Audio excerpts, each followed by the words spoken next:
dia a todos. Bom dia a todos. Novamente, sejam bem-vindos às comemorações do Dia Mundial da Saúde. O Dia Mundial da Saúde celebrou-se no dia 7 de abril, domingo, este ano com o tema A Minha Saúde, o Meu Direito. E é sobre isso que nós, ao longo da semana, estamos a discutir. Mas alargámos um pouco a nossa discussão e associámos à discussão do Plano Regional de Saúde 2021-2030. E em cada dia da semana estamos a discutir um dos eixos estratégicos do Plano Regional de Saúde. Hoje o tema é prevenção das doenças. E vamos dedicar a nossa atenção e vamos discutir com este ilustre painel a questão da prevenção das doenças no adulto, desde o contexto de lazer até o contexto laboral. E porquê? Exatamente porque a prevenção da doença é importante ao longo do ciclo vital, mas vemos que na situação epidemiológica das principais doenças que afetam a nossa população, há aqui aspectos realmente importantes que é preciso refletir sobre a abordagem da população adulta, que é mais difícil de ter, por exemplo, nos momentos de sensibilização, é mais difícil de trazer ao centro de saúde quando ainda se sente saudável e está ativa no mercado de trabalho, e temos de pensar como é que a prevenção pode ser melhorada, que estratégias, que recomendações têm os peritos desta área. Por isso hoje aqui temos várias pessoas e vários assuntos para discutir. Eu vou ir apresentando à medida que formos intervindo, para não termos aqui uma fase só de apresentações, e vamos começar por falar sobre infecções sexualmente transmissíveis e o quanto a atualidade nos traz novos desafios. As infecções sexualmente transmissíveis, as doenças infecciosas foram, durante muito tempo, um dos principais problemas de saúde, exatamente porque tinham uma elevada magnitude, atingiam em muitas populações uma grande parte da população. Hoje, essa não é bem a realidade.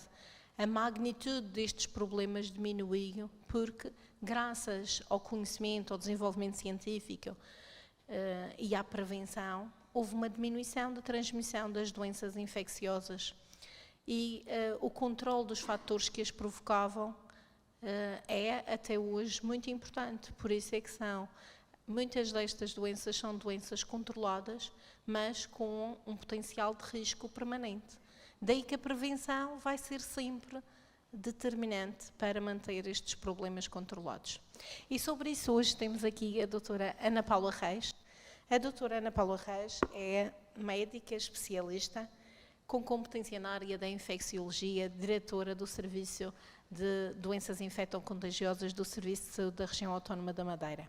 É também coordenadora da Comissão Regional de Luta contra a SIDA, que é dinamizada pela Direção Regional da Saúde e que desenvolve uma intervenção particular na área da prevenção. E então é com a doutora Ana Paula Reis que vamos começar por abordar estas questões. E passando a palavra à doutora Ana Paula, questionava-lhe sobre, todos sabemos que há uma reemergência destas infecções sexualmente transmissíveis, com aumento do número de casos em vários contextos nas sociedades desenvolvidas. Essa é uma preocupação para todos, inclusive para nós. E então pedia-lhe apenas que refletisse e que partilhasse connosco qual é a sua visão sobre esta problemática hoje e o que é que podemos fazer mais no domínio da prevenção. Ora bem, muito bom dia. Obrigada. Em primeiro lugar, queria agradecer o convite para estar aqui presente, cumprimentar os colegas do painel e dizer-vos que é com grande satisfação que aqui estou para abordar um tema que é preocupante para todos nós, é a transmissão de doenças. Nós queríamos que fosse igual a zero, mas é impossível. Como sabem, há uns anos atrás as doenças infecciosas pareciam que iam desaparecer do mapa e até parecia, alguns autores já diziam que íamos fechar o compêndio, portanto, todos os livros das infecciosas, porque com o advento de alguns antibióticos, nomeadamente a partir da penicilina, parece que as coisas estavam todas resolvidas. Não, começaram a aparecer várias doenças, como vocês sabem, várias pandemias, e aí estão as nossas doenças sempre muito ativas. Relativamente às infecções sexualmente transmissíveis, nota-se algum aumento, isso é uma verdade. Não tenho números, mas pronto, nota-se pelos casos que temos tido e também porque nós temos uma consulta no Hospital dos Marmeleiros, que é a consulta de infecções sexualmente transmissíveis, que já existe há alguns anos, não sei se todos têm conhecimento, e que é uma consulta muito dinâmica, porque nós lá, nessa consulta, acabamos por fazer, portanto, disponibilizamos aos nossos doentes os rastreios, fazemos lá as análises e, além disso, também fazemos tratamentos logo por via endovenosa para diminuir estas infecções. Por outro lado, também fazemos rastreio a todos os parceiros sexuais para que eles também sejam tratados e para quebrar assim a via de transmissão. É uma consulta que, portanto, tem 2 médicos a fazer, eu e uma outra colega, são 2 períodos por semana e essa consulta é feita, conta com um grupo multidisciplinar, que é 2 infecciologistas, uma enfermeira e um psicólogo, que nos dá apoio a esta consulta. É uma consulta mas mesmo muito dinâmica e com uma grande aceitação. Porquê é que isto tem aumentado? É preciso a gente parar para pensar. Eu penso que, na realidade, as infecções transmissíveis têm vindo a aumentar por diversas causas. Uma delas é, por exemplo, o facilitismo e o relaxamento que alguns grupos têm e, portanto, abandonando as técnicas, portanto, de sexo seguro. Outra das causas é também, portanto, a atitude do contra de alguns grupos extremistas de risco que acham que não tem nada que usar preservativo nem se prevenir. Outra é que estamos a notificar mais, isso é verdade. A partir do momento de 2009, em que também foi obrigatório a notificação destas doenças no espaço económico europeu, a nível mundial, a partir daí, não há dúvida que temos notificado. E além de ter notificado mais, também temos feito mais diagnósticos. Isso é uma realidade.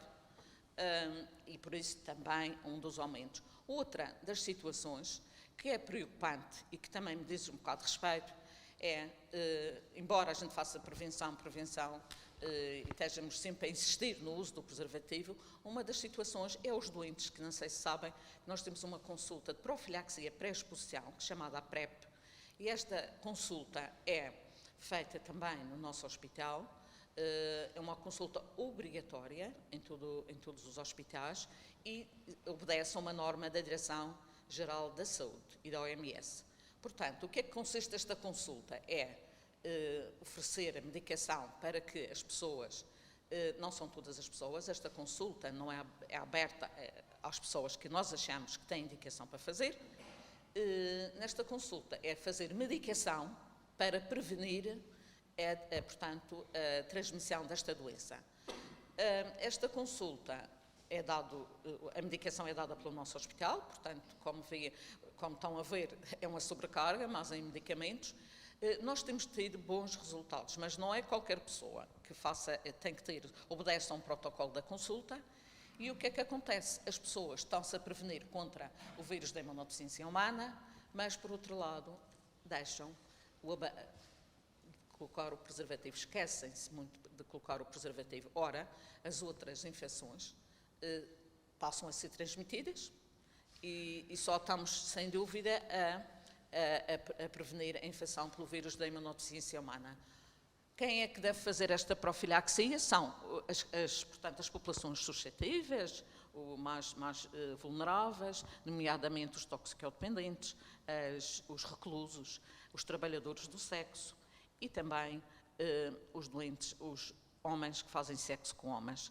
Realmente isto obedece a um protocolo e nós temos tido uma consulta cada vez maior e a procura tem sido muito boa. Mas, como estão a ver, Isto faz com que haja um relaxamento da parte da colocação do preservativo. Porque, como sabem também, por outro lado, a infecção VIH deixou de ser causa de morte. O que temos tratamento, mas embora não há cura, as pessoas estão um bocadinho mais, facilitam mais, porque sabem que vão ser tratados e com os novos fármacos, portanto, as pessoas conseguem ficar bem e viver muitos anos como uma pessoa normal. Normal, no sentido de não ter, portanto, de não estar infectados. Doutora Ana Paula, permita-me aqui colocar uma questão mesmo para esclarecer. Estamos a falar de outras doenças sexualmente transmissíveis. Falamos muito do VIH, mas temos outras que acabam por, nesta situação de descontração, surgir também com maior incidência. Sim. Estamos claro. a falar de... Estamos a falar de outras doenças, nomeadamente a gonorreia, a sífilis, o linfogranuloma venéreo, a vaginose, a clamídia. Nós até temos a nível regional um estudo que está a ser feito sobre a clamídia. E como sabem, a clamídia é não só a clamídia, como também a gonorreia, são causa de infertilidade na mulher. Portanto, isso é um estudo piloto, eu acho que é um estudo muito bom, em que também as doenças infecciosas estão também a apoiar. Será que nesta área e do nosso conhecimento, por exemplo, o VIH é muito discutido, muito ainda é alvo de muita atenção? Talvez teríamos aqui a necessidade de reforçar o conhecimento sobre as outras doenças também sexualmente transmissíveis que vemos aparecer com maior incidência, como a sífilis, a gonorreia, que acaba de mencionar, a clamídia, o herpes, as doenças herpéticas. Claro que sim. Eu acho que não é só as infecções sexualmente. Eu acho que a própria infecção pelo vírus da imunodeficiência humana tem sido um bocado esquecida. Eu acho que só se fala quando? No Dia Mundial da SIDA. E deixou de falar. Antigamente isto era a abertura de telejornais. Deixámos de falar. E os números estão aí, estão a aumentar. Não parou. E cá peço aos jornalistas que divulguem isto mais, porque na realidade isto seria muito importante. E eu lembro-me, olha, e na altura a gente até tinha o apoio, o Dr. Luís Filipe dava-nos apoio à consulta de infecção VIH. Os doentes iam para casa com 12 comprimidos para fazer por dia. Hoje, um comprimido. Quer dizer, isto era uma coisa... um comprimido. Nós estamos neste momento com fármacos espetaculares, menos tóxicos e que dão uma durabilidade e com uma barreira genética altamente. Eu acho que isto realmente houve uma grande evolução. E as pessoas também acham, não, já há um comprimidinho para eles tomarem, vamos, mas portanto, aliviar. Não, eu acho que isto tem que sair porque as pessoas continuam a ter comportamentos de risco e isto, e na altura, todos sabem, se perguntarem, todos sabem como é que se previne as infecções, mas na hora H não colocam o preservativo, esquecem-se, rompem o preservativo, 1000 coisas que nos chegam à consulta, portanto, o preservativo que rompe estas conversas. Pois, ontem discutíamos a questão da promoção da saúde, que ultrapassa esta questão do conhecimento, não é só conhecimento, há a necessidade de conseguir sensibilizar, tornar significativa aquela informação para as pessoas efetivamente terem os comportamentos mais adequados. Eu penso que isso não é fácil. Eu acho que nós temos que sentar-nos à mesa e ver o que é que falta fazer, porque na realidade, mas é tudo junto, não é só a Comissão fazer isto, a comunidade aquilo.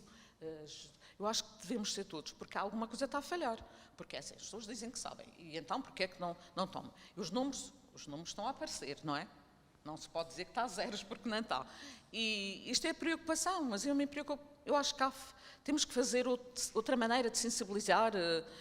Nós, por exemplo, a nossa comissão tem uma parte que é a parte da educação, em que há a prevenção para a sexualidade e afetos nas escolas, mas nem todas as escolas ainda estão abrangidas. E isso é fundamental. Nós temos 2 professoras espetaculares, excelentes, que estão a fazer isto nas escolas. E nós começamos agora em janeiro, a fazer prevenção nas escolas. Já fizemos em algumas.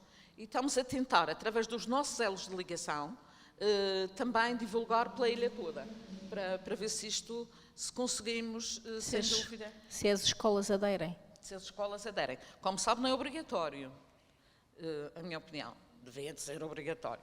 Mas pronto, isto é a minha opinião. Mas nem todas as escolas estão a fazer. E isto é um bocado complicado, quase que nos boicota a nossa marcha para a prevenção. E seria, se nós não falarmos nas coisas, esqueçam, que ninguém vai se lembrar. Portanto, isto para mim tem sido um bocado mesmo angustiante ver as coisas assim. Pronto, temos que apostar na prevenção. E agora, puxando a nossa conversa para o adulto e o contexto laboral, há também projetos na área do contexto laboral. Sim. Que desafios se encontra no contexto laboral? A sociedade, os outros sectores não estão sensíveis para receber este tipo de tópicos? Há ainda dificuldade em falar sobre isto em alguns meios? Sim, eu acho que sim. Eu acho que ainda temos algumas dificuldades, até porque eles não gostam muito, como sabe, vir para aqui fazer exames e prevenções, muitos não aceitam. Já vai sendo mais fácil porque nós temos entrado. Mesmo que eles fiquem mal dispostos, nós conseguimos dar a volta. Só que notamos, eu tenho, por exemplo, um problema que é, na parte laboral, as picadas com agulhas nos hotéis, como sabem. Está ali a nossa coisa da parte do trabalho, da comissão, por isso estava a ver. Nós temos esse problema que é assim, chegam-nos à nossa consulta, muitos funcionários dos hotéis, e estão identificados os hotéis, que é colocar, e isso a gente temos sempre fazer uma atuação. As empregadas, portanto, dos quartos, as funcionárias, muitas vezes picam-se com agulhas. E a gente não sabe quem é. Pode ser um diz que é de insulina, outro diz que é não sei o quê, mas também temos toxicodependentes, pessoas que vêm do estrangeiro e que se injetam lá nos quartos e deixam as agulhas, umas em cima da cama, outras. Uns dizem que não há, já conseguimos que nos hotéis colocassem nos quartos um contentor para depósito de agulhas. E até para elas irem às consultas é preciso pedir, portanto, há ali qualquer coisa que ainda precisamos de limar mais. E isto é um problema que nós temos, porque muitos, é bem raro, sei lá, um mês que a gente não tem picadas de agulhas de funcionários de um hotel. Isto é preocupante. Claro, até agora não tivemos nenhum problema, elas são seguidos vários meses e até aqui tem sido tudo negativo. Mas é uma preocupação. Uma grande preocupação. A doutora Ana Paula lança-nos aqui esta questão dos hotéis em particular. Sim. E dos profissionais, o risco que os profissionais estão expostos a lesões. Sim. E transitando aqui para outro tópico, aqui das lesões, temos também a honra de contar aqui no nosso painel com o Dr. Manuel França Gomes, que é médico especialista em ortopedia, diretor do Serviço de Ortopedia do Serviço de Saúde da Região Autónoma da Madeira, e que também pode partilhar connosco aquilo que deverá ser a nossa atuação como saúde e como sociedade no que diz respeito à prevenção de lesões no contexto laboral. Porque elas acontecem não só por esta situação de acidentes, mas também por outras causas. Passava-lhe a palavra. Muito obrigada, Dr. Manuel. Obrigado pelo convite, muito bom dia a todos. Sim, por acaso, quando a doutora Ana Paula estava agora aqui a falar nas agulhas, na hotelaria, nas agulhas e na picada, estava a pensar exatamente que é um acidente de trabalho. No entanto, a minha área não é esse tipo de acidente de trabalho, mas sim o tipo de acidentes de trabalho que têm a ver mais com trauma e com consequências no nosso sistema musculoesquelético, algumas com gravidade, outras simples, e já que estamos a falar na hotelaria, uma das lesões relativamente frequentes, talvez se calhar a mais, que vejo, e na hotelaria é muito frequente, é a patologia do raquis lombar, pelos esforços que se fazem nas camas, empurrar isto, empurrar aquilo e empurrar aquilo outro, porque não há exatamente uma preparação do modo como fazer esse tipo de atividade que é obrigatória e que tem que ser feita. E, por exemplo, dou um exemplo, por exemplo, uma lombalgia de esforço que aparece quando se empurra uma cama ou quando se levanta uma cama, Porquê? Porque as pessoas têm muito a tendência, por exemplo, de pegar no colchão ou de pegar na própria beira da cama e depois, com a força da coluna, se endireitar e automaticamente está a endireitar o colchão ou a cama, quando deve ser exatamente ao contrário. Deve-se usar os membros inferiores, agachando-nos para ficar ao nível e depois então levantar com a força dos braços, protegendo a nossa coluna lombar. Mas não tenha dúvidas que as lombalgias de esforço, chamado lumbago agudo, é uma das lesões de trabalho, é uma lesão provocada pelo trabalho, que eu encontro em muitos profissionais de hotelaria.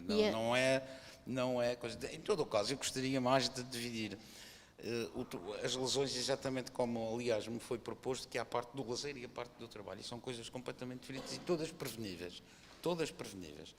A prevenção é extremamente importante em termos da traumatologia, porque a traumatologia, depois, os resultados da traumatologia, se é verdade que nós conseguimos que todos eles fiquem 100% curados, ou quase todos eles, 80% ficam 100% curados, mas há sempre 15, 20% que não chegam a isso.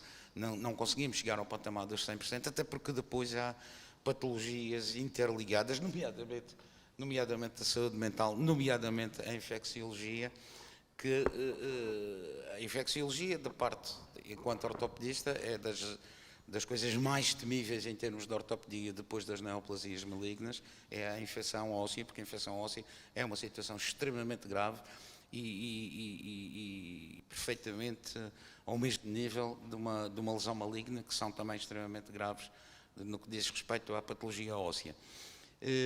Por outro lado,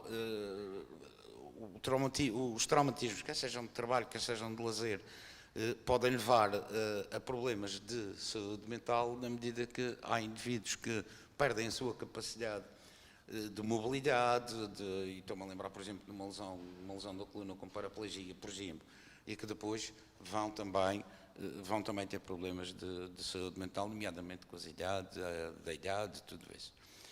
Voltando depois ao que eu achava que talvez tivesse mais interesse aqui, eu poderia considerar as lesões em três tipos: os domésticos, o lazer e o trabalho. São todas elas diferentes, todas elas passíveis de prevenção.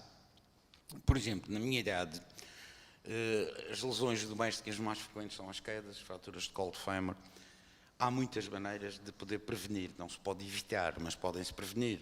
E, já que falei nas camas, quando falei na hotelaria, por exemplo, a partir de uma determinada idade convém que as camas sejam baixas.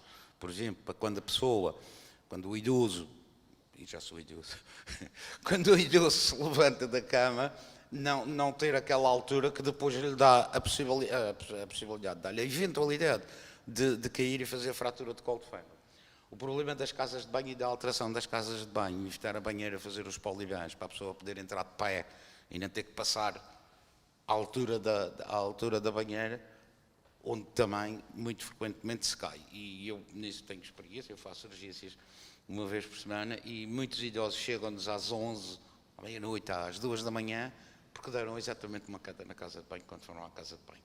Problema do chão da casa de banho. Portanto, há todas as escadas da casa que devem ter corrimão dos dois lados a partir de uma determinada idade para evitar as quedas. A pessoa vai com as duas mãos, vai muito melhor e segura-se melhor. As nossas casas não são pensadas para pessoas idosas. Pois há muita coisa que não é pensada nesse aspecto.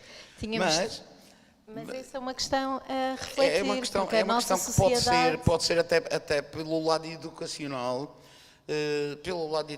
da própria terceira idade, nos centros de terceira idade, por exemplo, fazer esse tipo não queria dizer mentalização, que é uma palavra feia, mas esse tipo de informação e consciencialização, exatamente. Mas também temos aquela ainda sempre na parte doméstica, temos a parte das crianças, até aos 14, 15 anos. E onde também há muitas coisas que são preveníveis, independentemente daqueles acidentes que não me dizem respeito em termos de ortopedia, na cozinha, da queimadura, disto, daquilo e daquilo outro. Há efetivamente pequenas coisas que se podem ter em casa, por exemplo, as esquinas de mesas e de cadeiras, com determinadas alturas que têm de ser comparáveis, digamos assim, com a altura da criança que temos. Naturalmente, se eu estou a falar de um miúdo de 10 anos, não me importa ter uma mesa deste tamanho, mas se tenho um miúdo de 2 anos ou de 1 ano que ainda gatinha, esta mesa, por exemplo, para ele é perigoso, enquanto que, por exemplo, a de 1 metro de altura não é. Portanto, depois há estas pequenas coisas e acho que a consciencialização e informação é extremamente importante nisso. Entramos no lazer. Como dividi isto em 3 partes, não sei se concordam, mas foi a maneira mais prática que eu achei. Em termos de lazer, naturalmente, depende daquilo que estamos a fazer e, portanto, dependendo da atividade de lazer que estamos a praticar ou que queremos praticar, são completamente diferentes. Mas, por exemplo, eu dou um exemplo e até por exemplo, eu tenho 2 filhos com 13 anos e os tipos gostam de ir andar de bicicleta. Vão andar de bicicleta, sim senhor. Mas não saem de casa sem as cotoveleiras, as joelheiras e o capacete. No entanto, todos nós, penso que todos nós aqui já vimos gente andar de bicicleta sem nenhuma destas coisas. Não quer dizer que a queda de bicicleta com todo este equipamento não possa dar consequências mais graves do que uma sem qualquer este tipo de coisa. Portanto, nesse aspecto não há uma relação. Mas, de qualquer modo, há ali uma prevenção. Portanto, há uma tentativa de prevenção, uma tentativa que estatisticamente comprova que pode diminuir acidentes. E acidentes que são graves, fraturas de pernas. Ainda ontem, ou anteontem, internei no serviço uma criança de 12 anos numa queda de bicicleta, bem sei que era na prática desportiva, onde a fazer todo o terreno, que é um pedacinho ainda mais arriscado, não é? Mas com uma fratura do fémur, com 12 anos é sempre uma coisa aborrecida, é um tratamento cirúrgico, enfim, etc. Tem, digamos, várias nuances. Mas em todos os outros desportos é necessário, portanto, é preciso ter atenção ao calçado, ter atenção ao vestuário, portanto, em tudo o que é lazer. Naturalmente, um indivíduo que faz alpinismo corre muito mais riscos do que um indivíduo que faz marcha. No entanto, o indivíduo que faz marcha pode ter uma lesão muito mais grave do que o alpinista. Ontem falávamos sobre exatamente a prática desportiva, a prática da atividade física. Sim. A questão da aptidão física da pessoa para a atividade de lazer que implica esforço, também é muito Eu acho que também depende do pedaço da pessoa, porque a pessoa, quando opta por um determinado tipo de lazer, muitas vezes há duas maneiras de fazer. Ou a pessoa tem a noção, mas isto depende da individualidade. Isto é, ou a pessoa tem a noção das suas capacidades e daquilo que pode fazer e até onde pode ir, como por outro lado há aquele indivíduo que não tem essa noção das capacidades e quer superar-se e quer superar. E depois há sempre aqui uma certa rivalidade, ou com o amigo, ou com o vizinho, ou mesmo dentro de casa com o irmão, ou com a prima, ou com a mulher.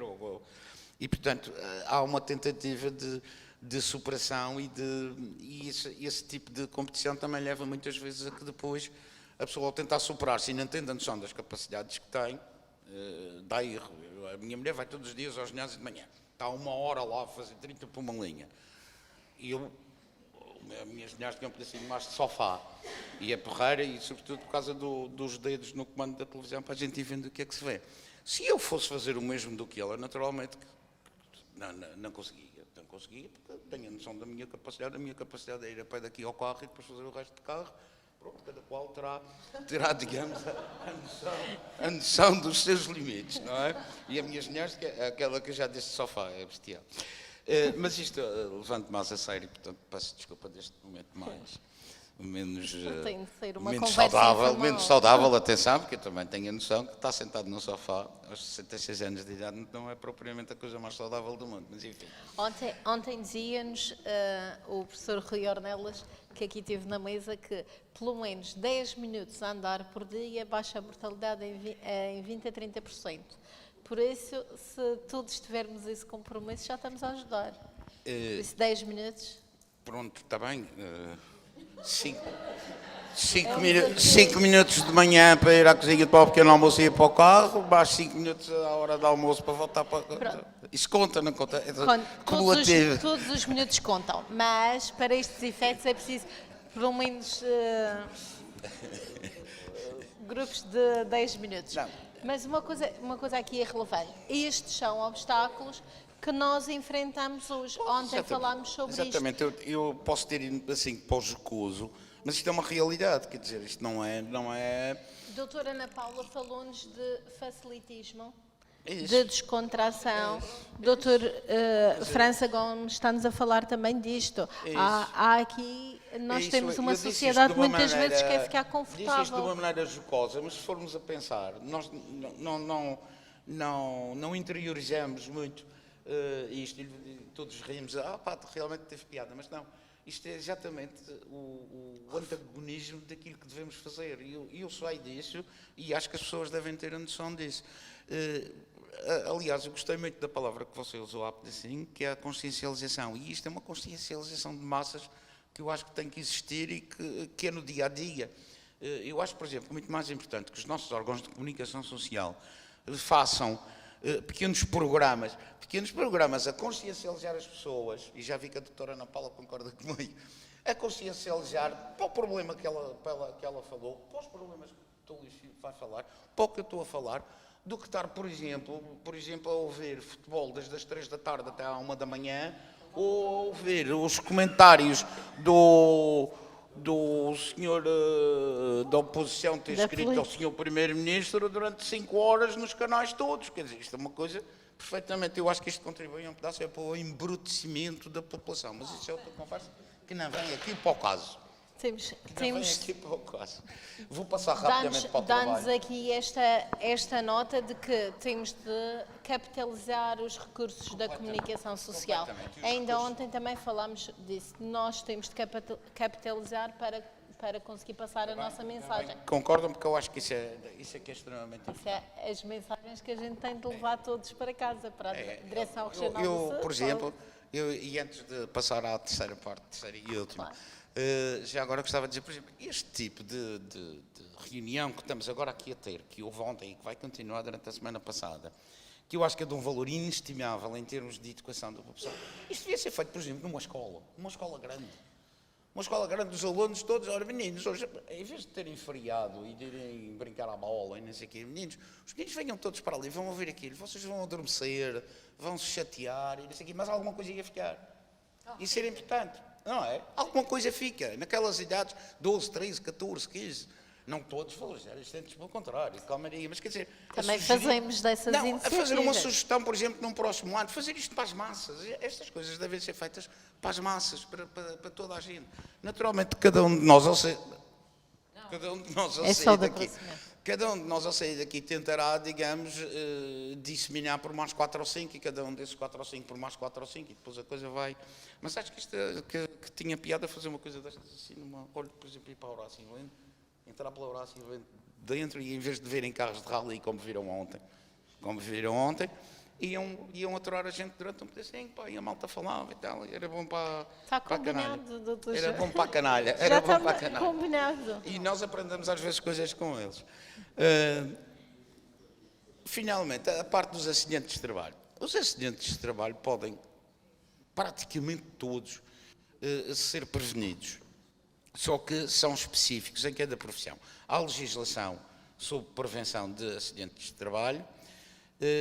Agora, é preciso haver uma aplicação dessa legislação, como, por outro lado, uma vistoria permanente sobre as determinadas profissões, os riscos das determinadas profissões e o cumprimento ou não das regras que são necessárias.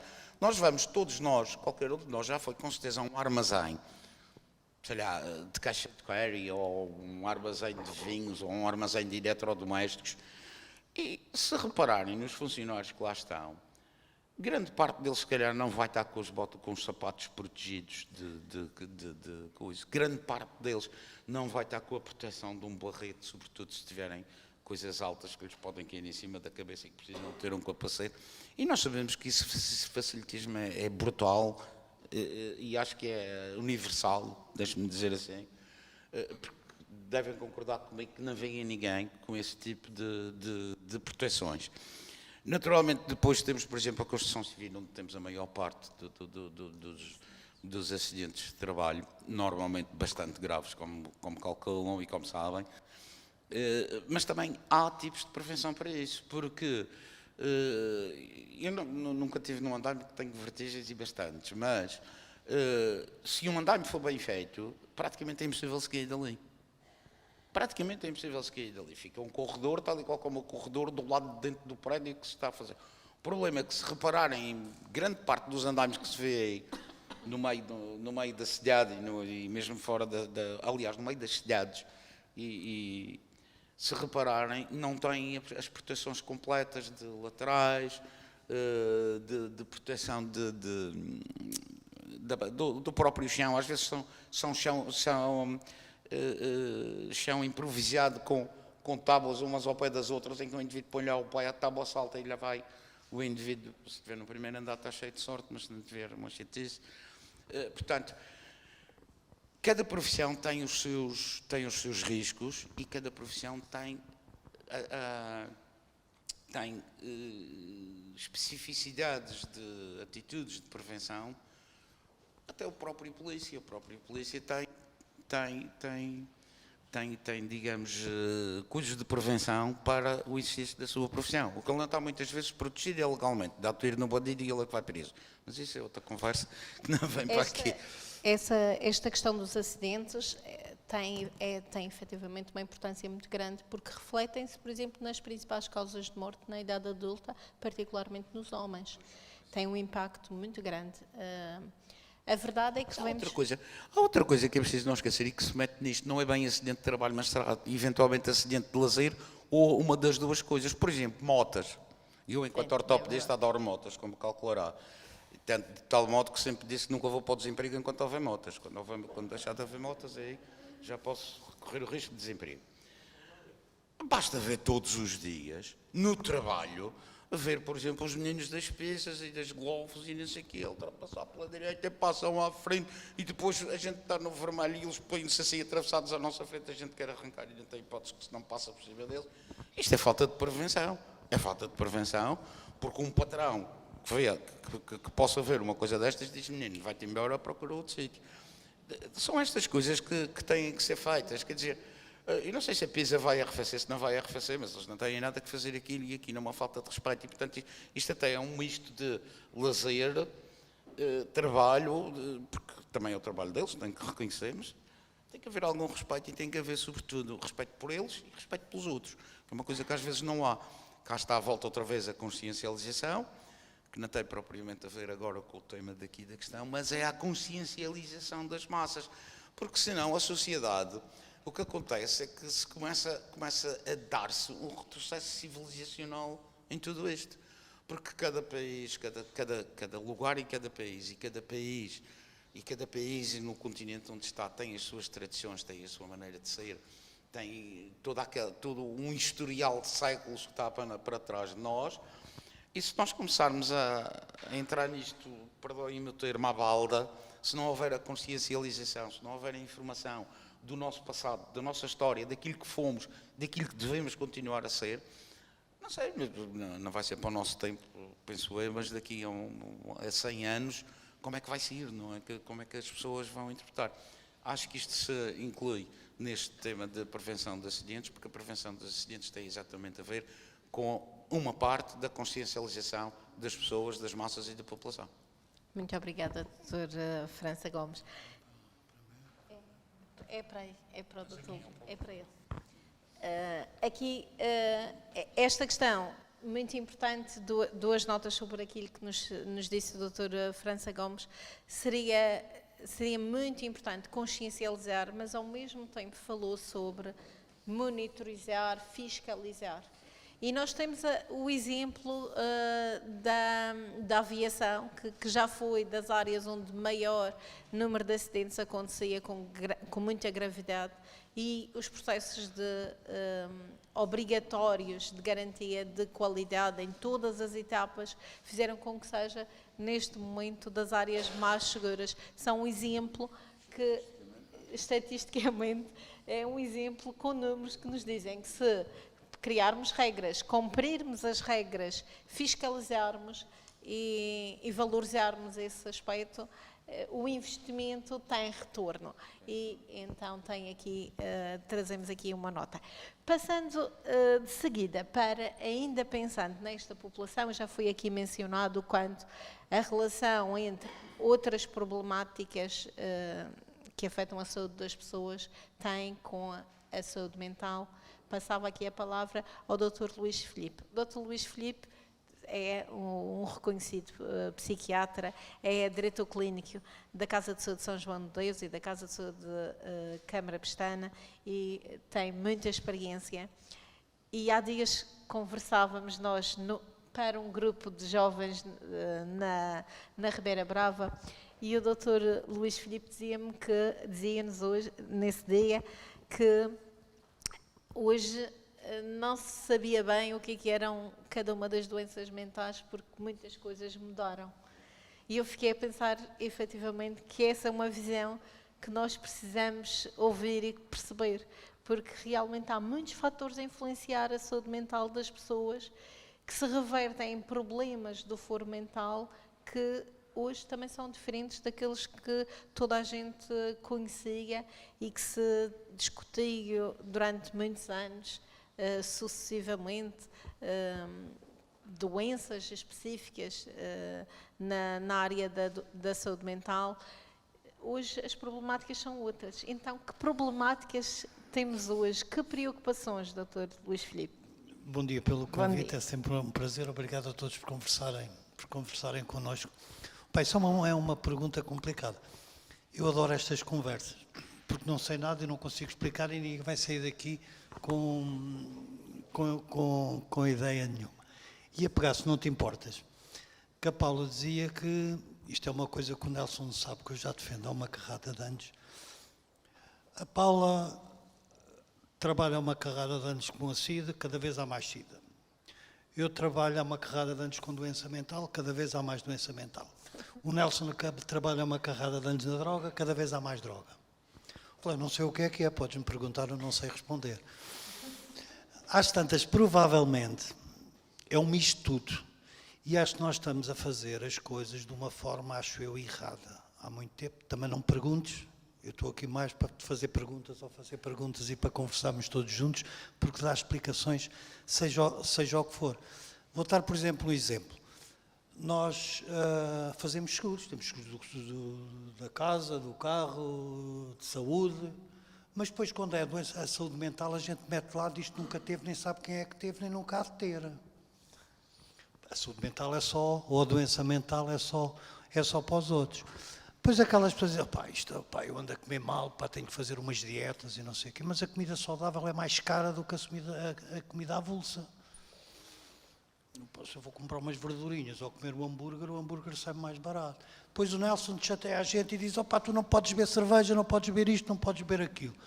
Mas se eu for à tasca, em vez de beber uma cerveja, o Nelson diz, que eu não posso beber cerveja, vou beber um suminho de laranja, custa 3 ou 4 vezes mais. Portanto, como é que a saúde quer que a gente previna, seja o que for, quando não há uma transversalidade da governança em relação à prevenção?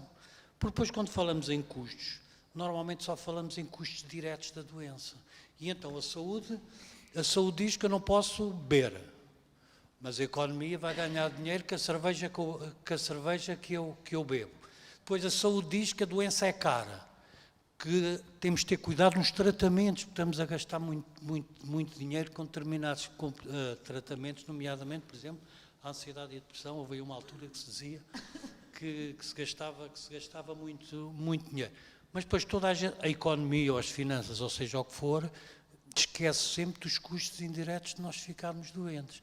Portanto, é por um lado a saúde a queixar-se, nós estamos a gastar muito dinheiro, e os outros estão porreiros porque a saúde gasta menos dinheiro, mas depois as pessoas não vão trabalhar, têm acidentes, os filhos não têm aproveitamento escolar em casa. Portanto, há um sem número de circunstâncias que de alguma forma afeta a saúde mental, que não tem a ver com a saúde mental em si, mas por todas as circunstâncias que normalmente estão incluídas nessa tal promoção da doença mental, porque em relação à promoção, a doença mental em si não se promove, é muito difícil promover. Provavelmente é o trabalho que tem que promover, é a escola que tem que promover, é a saúde que tem que promover. A doença em si, é evidente que temos 2 ou 3 doenças, provavelmente tem. Não vamos dizer que sejam hereditárias, mas que há uma predisposição para a doença mental, para meia dúzia delas, mas a grande maioria são das nossas vivências, é do nosso dia-a-dia. Portanto, o nosso dia-a-dia, o que é que nós eventualmente temos de fazer, e acrescentando um bocadinho, provavelmente temos de começar a fazer seguros, outro tipo de seguros, normalmente na capacidade de termos algumas melhores e mais ferramentas para gerirmos a nossa angústia e a nossa frustração, num mundo que provavelmente é muito mais competitivo. E por ser mais competitivo, provavelmente vivemos hoje numa sociedade muito mais autista. Aqui há uns anos atrás faltava o arroz lá em casa, a gente batia à porta do vizinho e pedia-lhe um arroz. Hoje a gente não conhece quem é que é o vizinho. Portanto, esta cumplicidade da sociedade para o bem comum, penso que eventualmente será uma das fases em que temos que atuar. Há aqui um conceito na área, no domínio físico e no domínio cognitivo, que é de reserva funcional e reserva cognitiva. São conceitos que me parecem interessantes. Tudo aquilo que nós fazemos ao longo da nossa vida vai constituir a nossa reserva do ponto de vista físico, vai constituir a nossa reserva funcional, do ponto de vista cognitivo também vai constituir uma reserva cognitiva.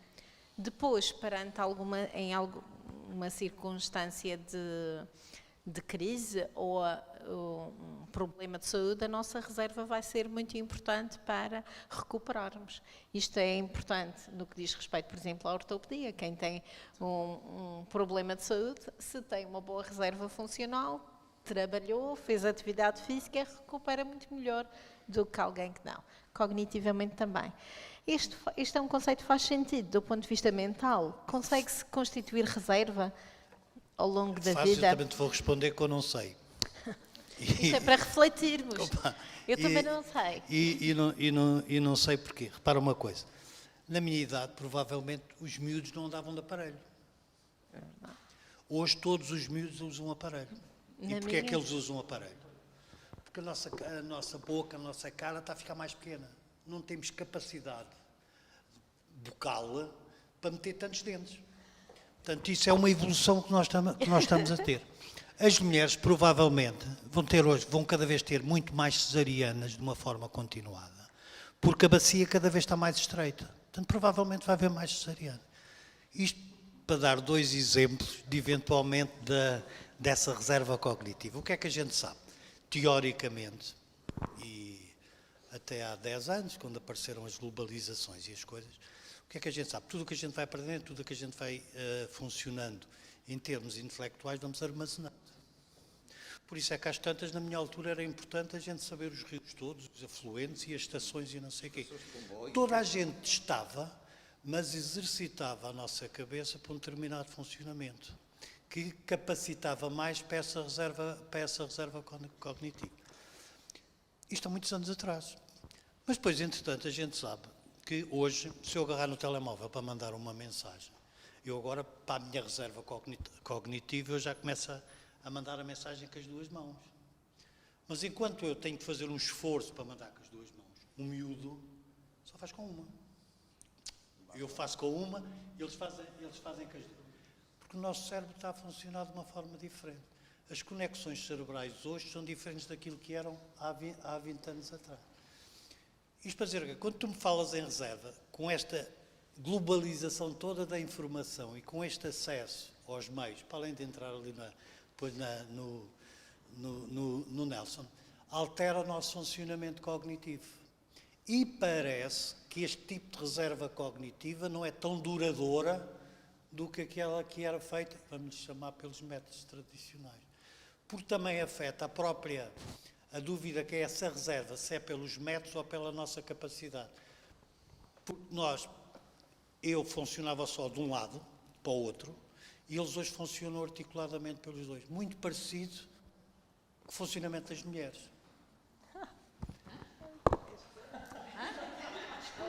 Não, isso é só uma evolução da mulher em relação ao homem. eu sempre defendi, eu estou à vontade porque eu sempre disse que as mulheres é que mandavam. Os homens é que são tontos, acham que mandam, mas nunca mandaram, as mulheres mandam sempre. Portanto, a gente tem... E porquê é que eu digo isto de alguma forma? Porque no dia em que os homens aceitarem a sua pequenez, em vez de te ofereceres flores à tua mulher, é a tua mulher que te oferece flores a ti. Em vez de tu a deixares passar à frente, é ela que te deixa passar à frente. Portanto, nós temos que ser pequeninos. Mas isto tudo, para essa tua reserva cognitiva, que depois é diferente. E a prevenção também tem a ver com isso, que é dar atenção às especificidades. E às vezes fazemos muito pela parra e pouco pela especificidade. Bruna, se tu estiveres aqui... eu estou a ver o meu futebol. Estamos os dois aqui a ver futebol, certo? E a cozinha é ali onde está a câmara. Tu dizes-me assim, olha, vai buscar um copo de água. E eu levanto-me ver o futebol, não estou a dizer se vou refilar contigo ou não, levanto-me para ver o futebol e vou direitinho à cozinha, vou buscar um copo de água e dou-te um copo de água. Fiz aquilo que tu mandaste. Eu digo, Bruna, vai buscar um copo de água. Tu vais para o copo de água, arrumas a cadeira que está torta, apanhas um papelinho do chão. Portanto, fazes um sem número de funções para ir buscar ao copo de água. Isto tem a ver com essa tua articularidade em termos de direita e esquerda. E essa articularidade tem muito mais reserva. E por vocês terem essa articularidade, vocês têm mais reserva do que nós. Daí é que eu dizer que não sei explicar essa história da reserva cognitiva. Faz sentido. Percebes? Mas havendo esta evolução dos médios em função daquilo que já é o cérebro feminino, faz sentido que eventualmente haja uma reserva maior. Percebe? O que depois falha em determinadas atividades específicas.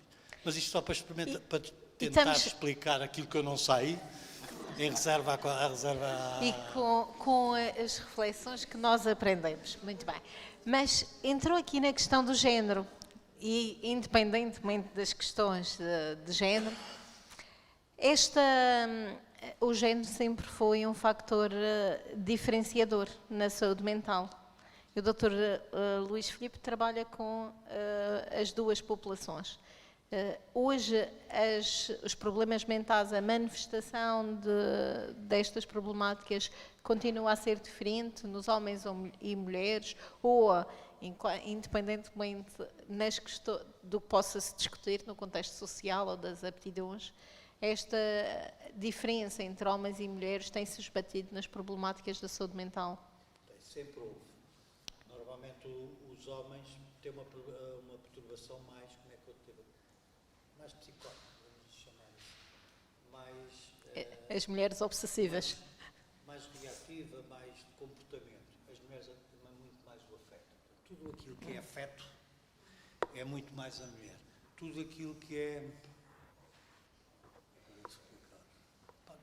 comportamento, de impulso, é muito mais mulher.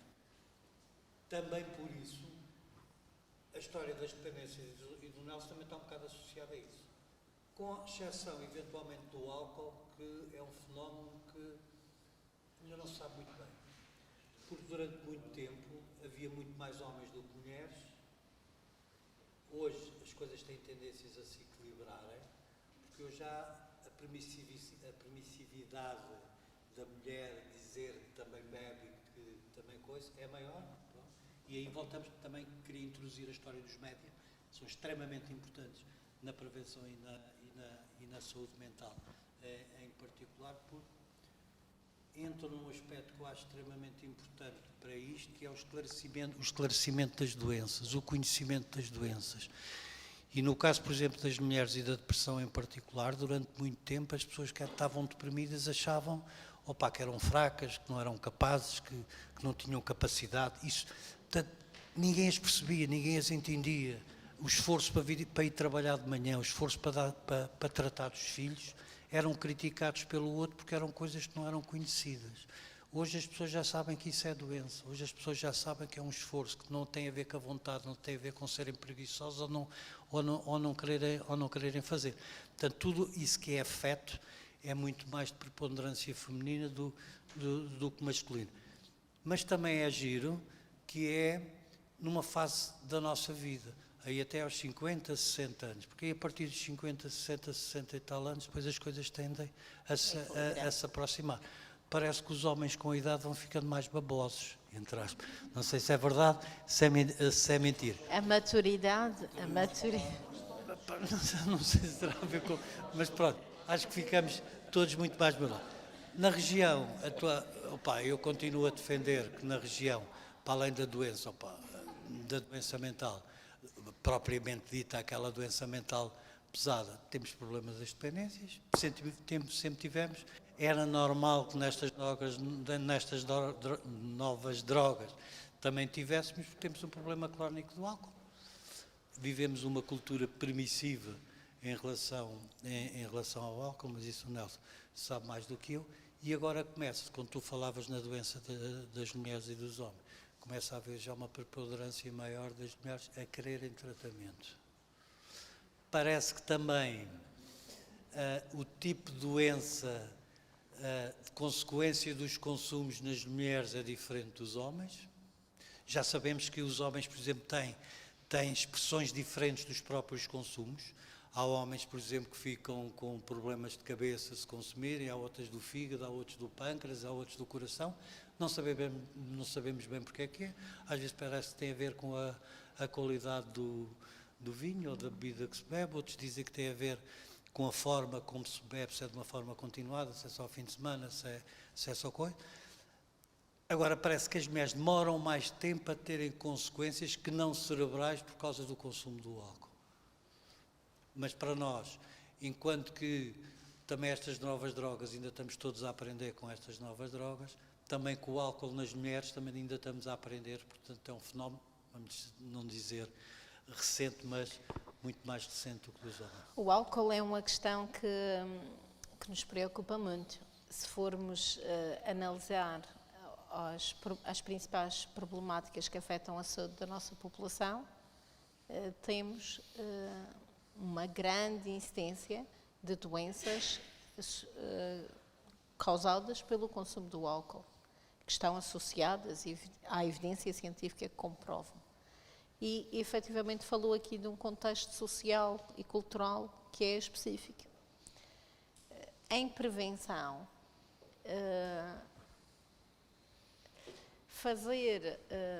sensibilizar para o não consumo do álcool é um desafio. Pronto, eu costumo brincar, e aqui estou à vontade para de vez em quando dizer umas asneiras, costumo brincar dizendo que a Madeira é uma fábrica de fazer alcoólicos. Pois, é muito difícil trabalhar isto. Já não estou a falar da permissividade dos consumos.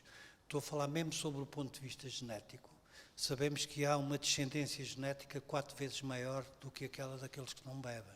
Portanto, se nós já temos uma prevalência maior de alcoólicos, se os filhos desses alcoólicos têm 4 vezes mais a possibilidade de ser alcoólicos do que aqueles que têm famílias não alcoólicas, portanto, estamos a fabricar alcoólicos.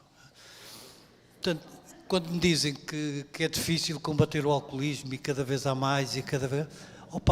é um erro, é difícil precisamente por causa disso. Mesmo que muito se trabalhe, mesmo que não haja mais, entre aspas, mais alcoólicos, temos sempre 4 vezes mais de possibilidades de ter alcoólicos do que eventualmente sociedades menos permissivas. O que nos vai dizer que temos de ter mesmo o combate ao álcool como uma prioridade. E falou-nos aqui na abordagem multissectorial. Repara, sabes qual é que é para quem me conhece sabe que eu sou uma pessoa desbocada. E não é aceitável, por exemplo, e somos na saúde, por exemplo, o nosso sistema de saúde não ter um programa de prevenção do álcool. Eu sei porquê, mas não tem. A gente exige que os autocarros tenham, que não sei o que tenha, que não sei o que vai. Então é quem trabalha na saúde não tem também. Não devia ser aleatoriamente a quem trabalha na saúde a soprar para o balão a saber se bebeu ou se não bebeu. Talvez acredita-se que os profissionais de saúde são conscientes quando vão trabalhar. Mas eu também acredito que os chofés dos autocarros também são conscientes, estás a perceber? Portanto, ouve lá, quando eu falava nessa permissividade, opa, é transversal a todos, estás a dizer? Quando nós não incutirmos uma necessidade de fazermos qualquer coisa e fazermos, independentemente de quem vai fazer ou quem não vai fazer, das consequências, mas tomarmos uma atitude abstencionista, entre aspas, do consumo, porque depois é isso, só tu combateres o álcool, já vais melhorar o rendimento escolar, o absentismo, a produtividade, os acidentes. Isto eu estou a ouvir-me contar essa história, mas para quem não ouviu, que eu acho sempre muita piada e que nos engloba a todos. Isso é a mesma coisa do que o pai. Vivemos numa sociedade que eu acho hoje cada vez é mais competitiva e bem, mas também acho que é muito autista. E cada vez temos menos tempo para estar uns com os outros. Todos nós dizemos, opa, eu não tenho tempo. Mas todos nós temos carradas de coisas para fazer, mas arranjamos tempo para estarmos aqui todos juntos numa alegre cavaqueira. Tem a ver com a hierarquização que a gente faz das nossas coisas. E aquilo que eu te contava, que eu acho piada e acho que expressa isso muito do funcionamento em sociedade, que é eu tenho carradas de coisas para fazer, tenho um pequeno que é tímido. E, entretanto, eu nunca me apercebi que ele era tímido, porque a gente nunca está juntos, nunca está nada. E ele começa na idade de sair à noite, e a minha preocupação é o gajo arranjar ali uma doença que precisa do tratamento da pala. E então enche-lhe os bolsos cheios de preservativos, para se arranjar aí qualquer coisa. Mas esquece-me que, entretanto, o gajo é tímido, e o gajo sai à noite com os amigos e tal, e, entretanto, bebe uns shots, depois enfia umas ganzas, depois, entretanto, lá conseguiu aparecer a dita paixoneta dele, mas ele, como já estava de cabeça cheia, seja com o que for, esqueceu-se que tinha os problemas, que tinha os preservativos no bolso. E acabou depois por ir à consulta da Ana Paula, acabou por bater de mota e ir com este, e a rapariga esqueceu-se de fazer os rastreios. Portanto, estamos aqui a falar de uma coisa que não tem nada a ver nem com a psiquiatria, nem com o coisa, nem com o outro, mas daquela transversalidade que eu acho que é importante na prevenção. E só quando entendermos a prevenção com esta transversalidade, quer social, quer política, quer organizacional. Depois voltamos, por exemplo, às organizações que tu estavas a falar. Quantos de nós, funcionários, seja do que for, se nos perguntarem qual é o teu papel na organização? Portanto, a gente não sabe. Qual é as organizações que, eventualmente, quando se começa a perceber que há qualquer coisa na doença mental dos nossos funcionários, que sabem se eles estão satisfeitos, se não estão satisfeitos? Quantos é que a gente pergunta se eles se sentem considerados no trabalho onde estão ou não estão no trabalho? Se eles aconselhavam, se houver preciso de um emprego? Há determinados índices que, provavelmente, todos nós temos de estar mais atentos. Muito obrigada, Dr. Luís Filipe, por essa reflexão. O nosso Plano Regional de Saúde advoga uma ideia, e ainda ontem falei sobre isso, de que a saúde tem de ser central na tomada de decisão em todos os contextos e todos os sectores. E é exatamente isto o desafio que aqui é colocado, porque efetivamente todos os sectores, desde a pessoa à instituição, ao sector em si, é preciso ter a saúde como central, e a saúde é global. Mas falou-nos também o Dr. Luís Filipe, o Dr. Luís Filipe sobre consumos de substâncias. E isto, para falar sobre isto, não podíamos deixar de ter o nosso diretor da Unidade Operacional de Intervenção em Comportamentos Aditivos e Dependências da DRS, Dr. Nelson Carvalho, psicólogo clínico, que tem dedicado muitos anos da sua prática à prevenção dos consumos de substâncias, a prevenção das dependências e até a prevenção das dependências sem substância. Passava-lhe a palavra, Dr. Nelson, para nos falar sobre quais são as preocupações atuais. Estamos aqui para falar de prevenção. Temos de refletir sobre o que é a prevenção que temos, o que é o fenómeno, o que é que está a emergir e o que é que podemos fazer mais e melhor. Muito obrigado pelo convite. Luís Filipe, safaste, começaste a dizer mal das mulheres, mas lá depois tu disseste que eras baboso. Ele disse bem das mulheres. Safaste a coisa. Ora bem, em relação à prevenção, no fundo não combinámos esta conversa, mas eu hoje estava a refletir sobre a prevenção ambiental, que no fundo é o que o Filipe tem falado. Não quero falar muito da prevenção que nós temos feito nas escolas. Preocupa mais neste momento a questão cultural, legal e política. Neste momento não há coragem política para tomarmos decisões sérias sobre o problema do álcool, do tabaco e da cannabis e outras drogas. Em relação à população adulta, quem consome as drogas mais consumidas é o álcool, a seguir o tabaco e a seguir a cannabis. Choca-me, por exemplo, ver uma cultura de aceitação, como o Filipe falou. Choca-me ver pais cujo início do consumo dos filhos é com eles. Dizem com orgulho, já tive várias pessoas que me diziam: eu estou tão orgulhoso como o meu filho consumia a primeira cerveja comigo. Como se o álcool da cerveja estivesse imune ao facto de ser o pai a lhe dar. Choca-me ver pais a ligar para os vereadores da Câmara para isentar as festas de finalistas das taxas. Não interessa que estejam lá menores a coabitar, o que interessa é ganhar dinheiro para os meninos ir à viagem de finalistas. Até que chegámos a um ponto que eu acho caricato, em que tivemos uma festa este ano, em que foi organizada pela agência funerária Garcês, que eu acho uma delícia. Nunca tinha visto uma agência funerária organizar uma festa de finalistas. Eu até perguntei aos miúdos se levaram um caixão para pôr lá publicidade, porque isto não dá para tudo. Porquê? Porque as câmaras depois, isto é um projeto que nós temos com as câmaras, com a ARAI, com a PSP e com as comissões de finalistas e as escolas, que é o Diversão Sem Riscos. O que é que tivemos a descobrir? Que se fosse uma organização a fazer a festa, uma associação qualquer, era isenta das taxas autárquicas, que até são caras. Ora, o filho do senhor da agência funerária fazia parte da comissão de finalistas, olha, toca arranjar uma festa com a agência funerária, não se paga taxas, está tudo bem. O que interessa é ganhar dinheiro, não interessa os efeitos que se faz. Por outro lado, temos uma indústria do álcool altamente competitiva, altamente lobista, por isso é que eu ontem não quis falar para guardar para hoje, e não sou a favor do marketing da saúde, eu sou a favor do lobby da saúde. O lobby da saúde tem de existir. Nós não podemos ter poridos com estas histórias, porque choca-me ver a indústria do álcool, por 2 vezes os governos da República tentaram baixar a taxa de alcoolemia na estrada para 0,2. Conseguiram? Até hoje ainda não vi nada. Até hoje ainda não vi nada. Quem é que patrocina a seleção nacional? Quem é que patrocina as ligas? As equipas de futebol? Quem é que patrocina a Happy Hours, Ladies Nights, que é uma pouca vergonha? E hoje deste-me as gotas, mas eu tomo depois disto e vou tomar os pingos que tu me deste. Hoje, agora, já que estou descompensado, vou aproveitar. E isto é chocante, porque nós sabemos todos para o lado, até o dia que nos cai em cima. E prevenção ambiental é isto, é reduzir o acesso do álcool, das drogas em geral, e isto parte dos políticos, das leis que têm que ser alteradas. E os estudos demonstram que é este tipo de prevenção que é mais eficiente e eficaz. Por exemplo, o Filipe falou na questão económica. De facto, temos uma parte do governo que é vender. E temos uma parte da saúde que quer tratar, que é prevenir. Claro que ganham mais forte quem tem mais dinheiro. Veja-se o tabaco, então, uma coisa fantástica.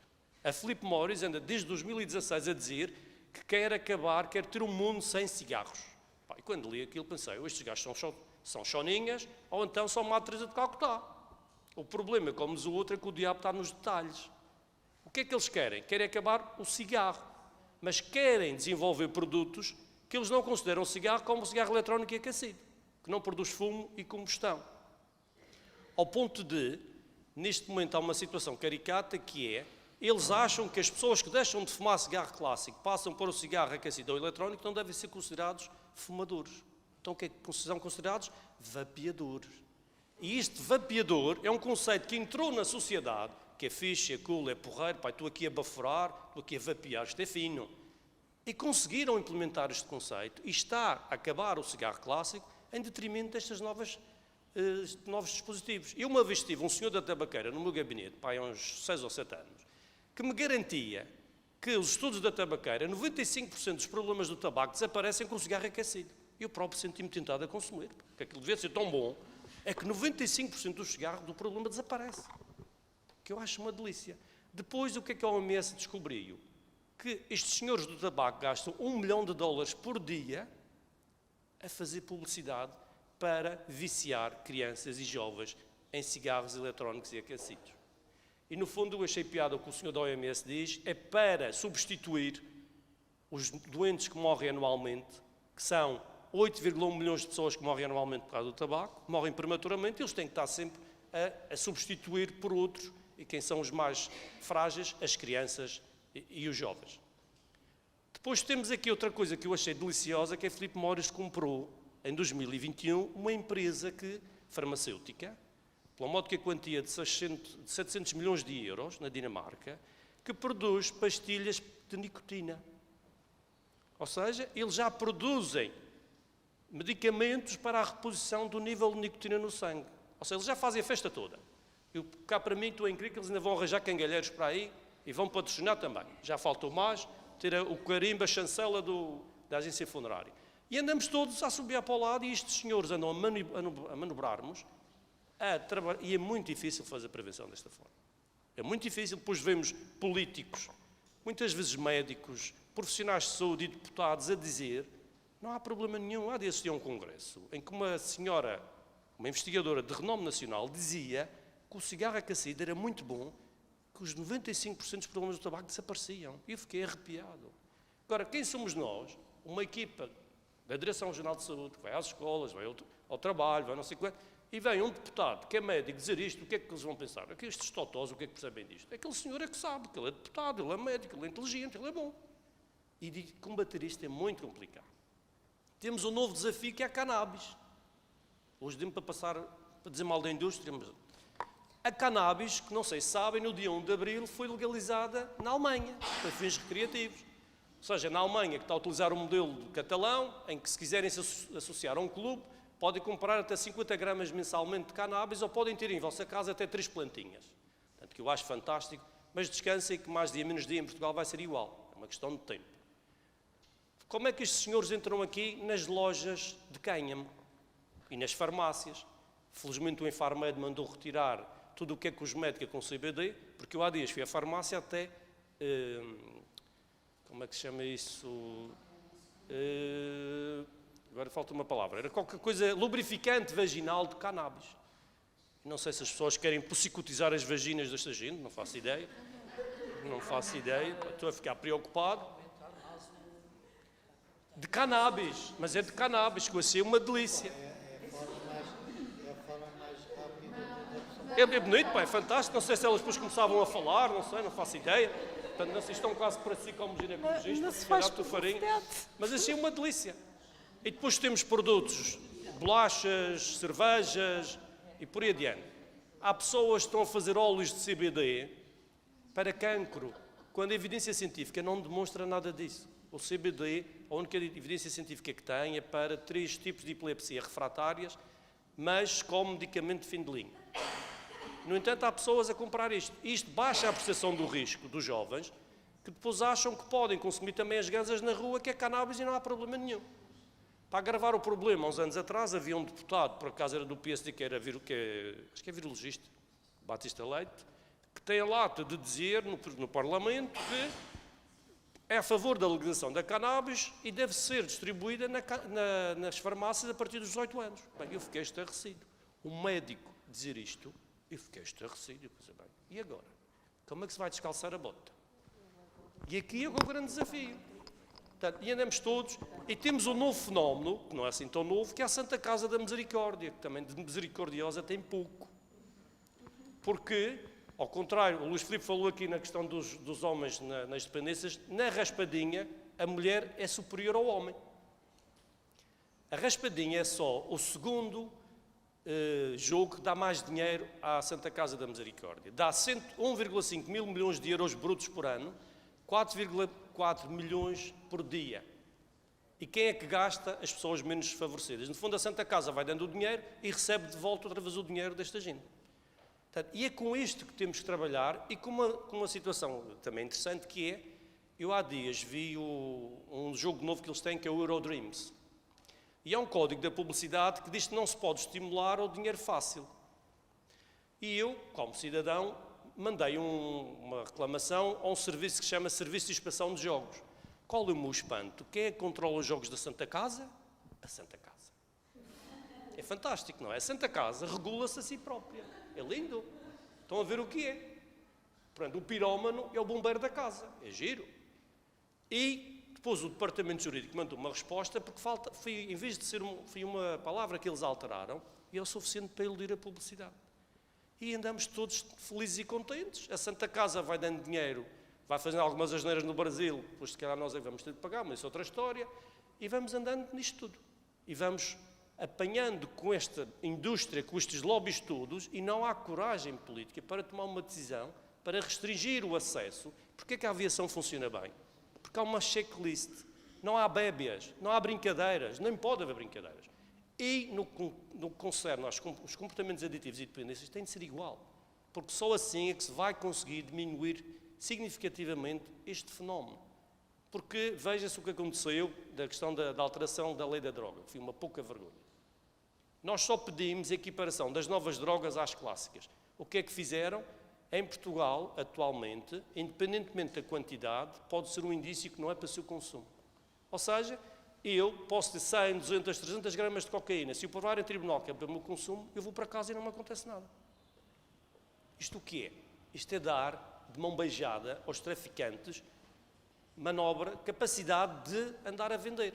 Como agravante que as pessoas ainda não se aperceberam, esta lei já permite o cultivo de plantas sem qualquer problema. As pessoas aqui ainda não perceberam isto, mas é legal ter plantas em casa em Portugal, muito antes da Alemanha, não agir. Só que as pessoas não sabem ainda bem. Mas estamos com profissionais de saúde, por isso. Não temos jornalistas aqui, pois não? Não, não temos. E o vídeo é para... Para consumo nosso, próprio. é interno. É para consumo próprio.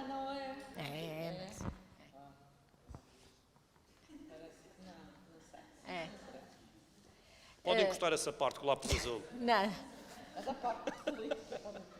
Não, a parte política é muito importante, porque efetivamente nós estamos aqui a discutir estratégias de prevenção e temos vindo a falar que passar informação é uma fase, sensibilizar é outra, mas a verdade é que é muito difícil ter resultados de prevenção quando nós fazemos um trabalho e temos todo um contexto que não acompanha esta visão. Falámos aqui do consumo do álcool, que está enraizado na nossa cultura e vem nos genes, como aqui também foi discutido. Mas nós temos aqui uma realidade que é semelhante também no que diz respeito a outros consumos de outras substâncias. Há um ambiente favorável e é verdadeiramente um desafio conseguir ter os outros sectores, o sector económico, a trabalhar connosco e a nos acompanhar nisto, porque por mais marketing que façamos, não temos a força do marketing que tem essas multinacionais que gerem milhões e que efetivamente mobilizam massas. Não, daí que eu acho importante é continuarmos emparceirados com a comunidade e apostar muito também aqui nas famílias. Os pais estão demitidos, estão desresponsabilizados. Temos uma lei do álcool que é uma tristeza. A lei do tabaco, então, graças à lei quadra da OMS, tem melhorado. Mas mesmo assim não tem sido fácil. Por exemplo, na última alteração, o Ministro da Saúde, no verão passado, disse que ia proibir nas esplanadas. Bem, foi um banzé que toda a gente saiu e a tabaqueira aproveitou e não foi como ele queria. Ele só foi obrigado, porque é uma diretiva comunitária, àquela parte. Porque de resto ele não tem capacidade, porque a sociedade a indústria não deixa. E tem de haver essa coragem para isto mudar. Em relação à lei do tabaco, há uma questão que se calhar vocês não sei se sabem, que a lei do tabaco proíbe a venda a menores, mas não proíbe o consumo. Que eu acho uma delícia. Ou seja, enquanto na lei do álcool, se for apanhado a dar uma bebida alcoólica a um menor, incorre uma contraordenação, na lei do tabaco não me acontece nada. E andamos todos aqui a brincar com isto. E os pais, já disse isto tantas vezes e vou continuar a dizer, os pais têm de ser multados, ponto. Eu não admito, a sério, isto é a mesma palavra, eu não admito ver miúdos de 13, 14 anos completamente embebedados na rua, a polícia vai buscá-los ou vão para o serviço de urgência, depois o serviço de urgência liga aos papás, os papás vão buscar os meninos e não acontece nada àquela gente. Isto o que é? Isto é fomentar o consumo, fomentar o exagero. E isto tem de acabar. Temos de fazer programas dirigidos aos pais. Se eles aparecerem, sim. Nós já fizemos muitos. Não aparece. Temos feito muitos. Daí que eu acho que a prevenção ambiental aqui, nós temos que ser mais assertivos do ponto de vista político e legal. A lei tem que ser mais clara. A lei do álcool, então, tem que ser o flagrante delito. Como é que se apanha uma pessoa em flagrante delito? E mesmo em flagrante delito, aquilo leva a um processo administrativo, geralmente é arquivado, é muito difícil. Eu acho que aí temos de ser como os Estados Unidos, muito pragmáticos. Qualquer idade é preciso o cartão de cidadão. Se forem apanhados, por exemplo, na Austrália, se houver um acidente e se provar que aquele indivíduo bebeu em tal sítio, o tal sítio que vendeu é que paga os prejuízos. Se houvesse esta forma de agir, mas nós sabemos que as indústrias patrocinam os políticos. Infelizmente. Pois, Mas eu vou-me calar, já vou tomar os pingos do Luís Filipe. temos aqui um aspecto muito importante a refletir, que é efetivamente até onde é que podemos ir. Até onde é que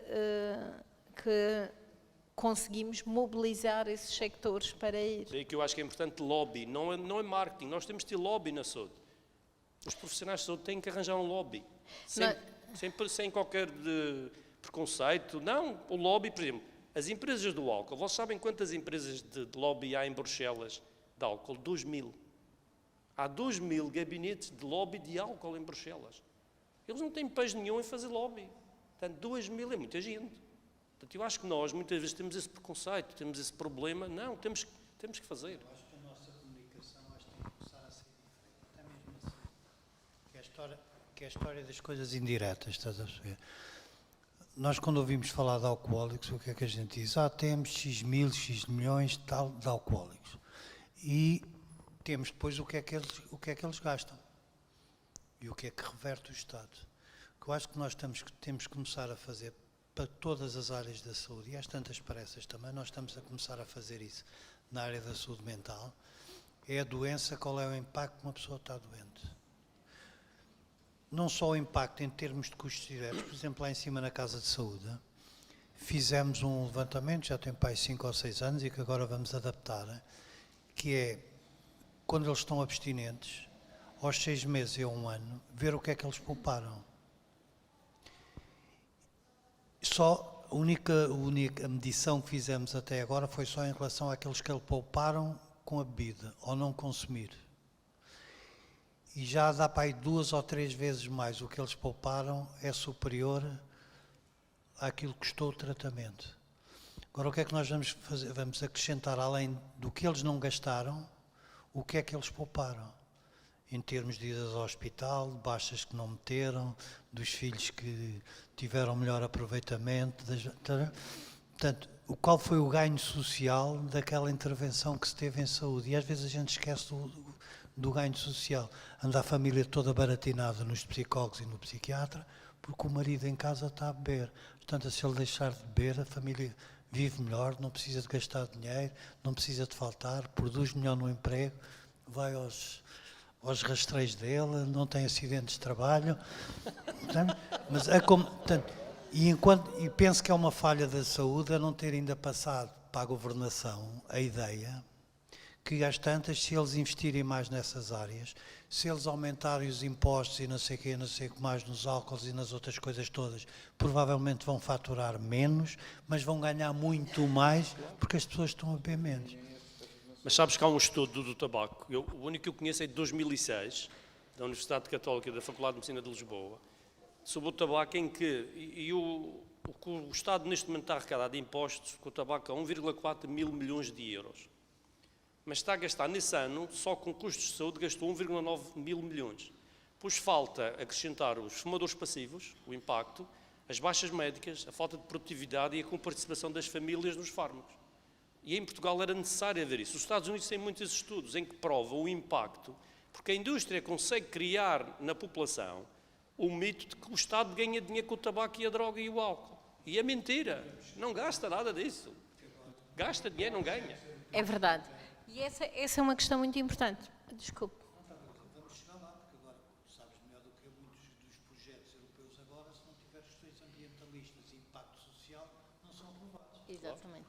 Nós vamos a reboque, mas vamos chegar lá. esta questão do impacto social é importante e do impacto económico dos comportamentos de risco que estão associados, nomeadamente àquilo que estamos aqui a discutir, e a evidência é cada vez mais consistente nesse domínio. Eu penso que trazemos aqui para a discussão mais um conceito que tem a ver com não só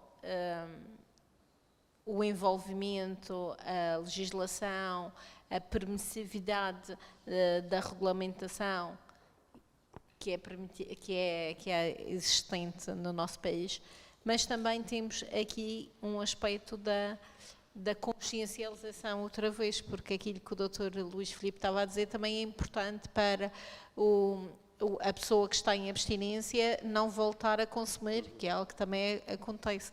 E, por exemplo, eu sou filha de o meu pai foi um grande fumador durante muitos anos. O meu pai fumou mais de dois maços de tabaco diário.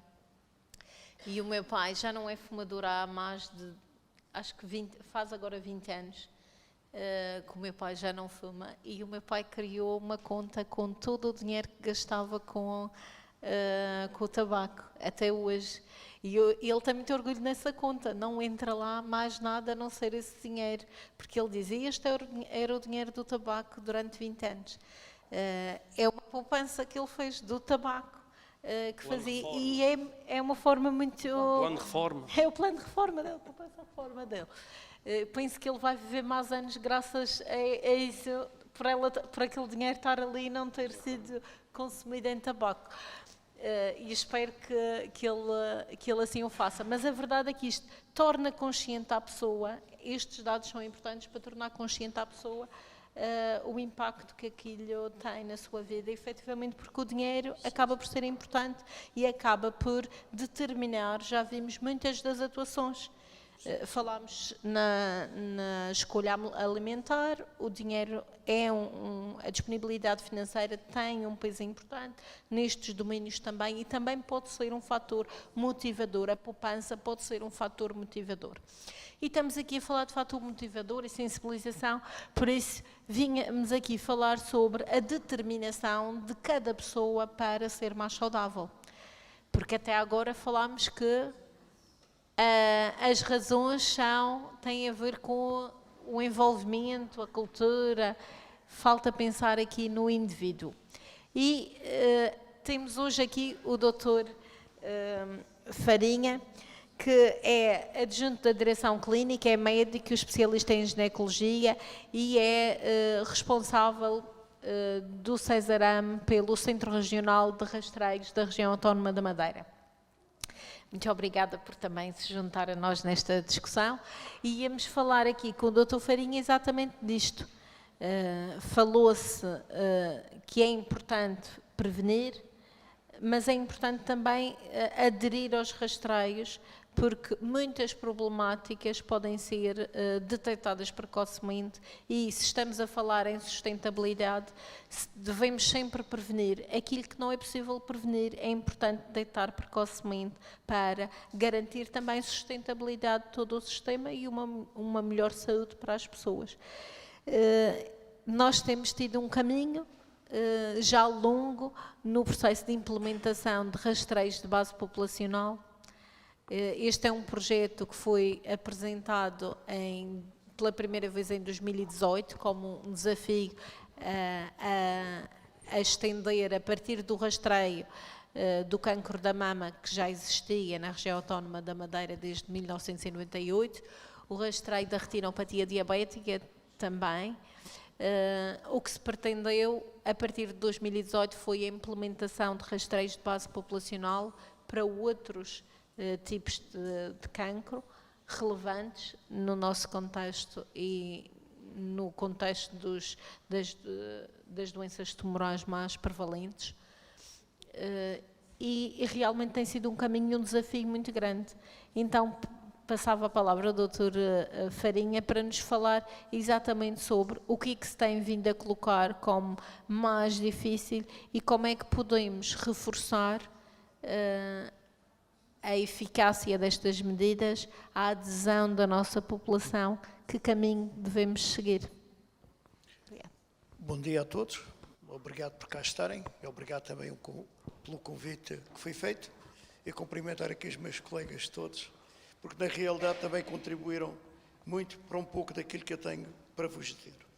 E vou começar exatamente por muitos pontos que já foram aqui tocados. Eu acho que o problema a avaliação e a valorização dos rastreios tem muito a ver com a fase inicial desde a nossa vida. E tenho exatamente esta visão. Tudo o que eu posso fazer para melhorar agora será, na verdade, um contributo forte para que no futuro tenhamos situações francamente melhores. Alguns rastreios sem necessitar do rastreamento populacional e outros que provavelmente irão aparecer. E, portanto, começo logo por dizer que a base disto tudo chama-se comportamento. Portanto, eu acho que o nosso comportamento, desde o início da nossa vida, que nos vai, na verdade, dar o caminho e indicar aquilo que deve ser o nosso futuro, as necessidades que os sistemas regionais de saúde têm, naquilo que se vai tratar de procurar encontrar soluções para alguns rastreios. E começo também por dizer aquilo que para mim é um chavão. Cada um é o guardião da sua saúde. Nós temos que entender que a saúde é nossa. E, portanto, somos nós que temos que lutar por ela, trabalhar por ela e, de alguma forma, aumentarmos ao longo da vida. E isto é a base de tudo, porque quando falo de rastreios, falo em encontrar problemas que sejam primordiais ou fundamentais para a sociedade.